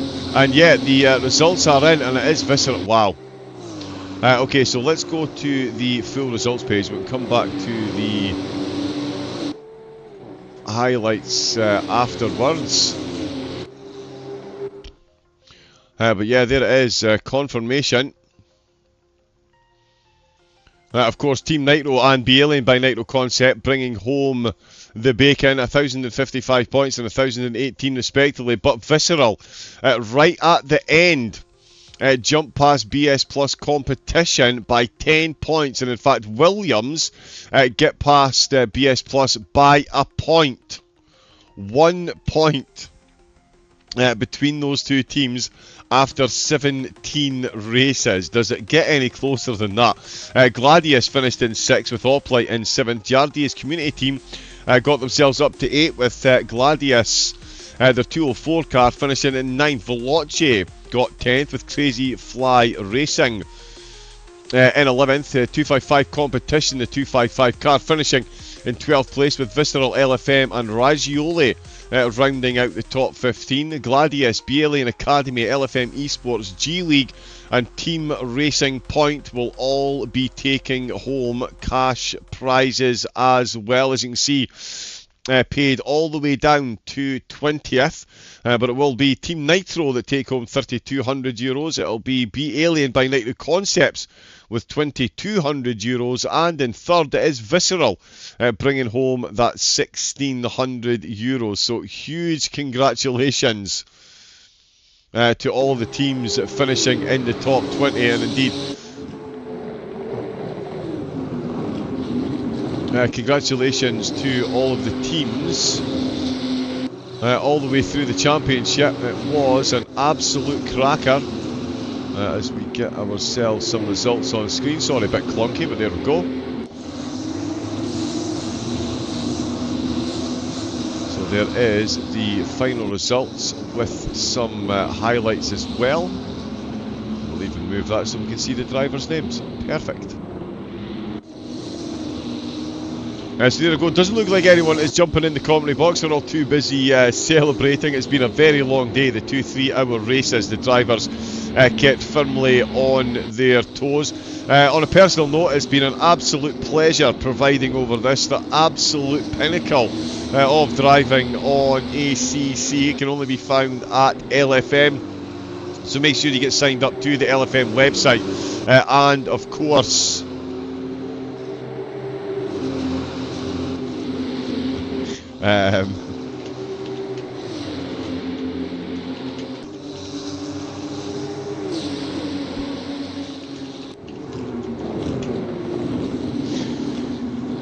so get yourself over to the SimGrid website, get yourself absolutely signed up and take part in the racing. It could be you on screen next time out.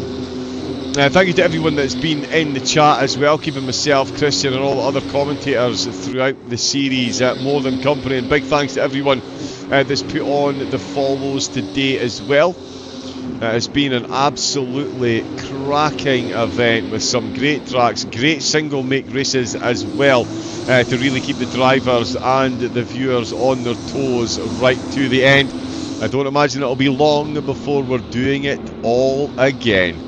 It doesn't look like anyone is jumping into the commentary box, so we will just say a huge congratulations to, again, everyone that's taken part, but the top 20 drivers, top 20 teams taking home those cash prizes, and of course Team Nitro and Nitro Concepts, the Bentleys absolutely destroying the rest of the field with over 120 points to their next competitors. And yeah, absolutely outstanding performance by them, so congrats. And of course Visceral getting top 3 right at the death. That is all that we have got time for today, though I'm sure we will be jumping on to a raid any moment, although Chris might still be over on the main German channel. We'll give it a second or two to see if he replies. If not, we will jump into the final trailer, which I will fix up. In fact, bear with me a moment.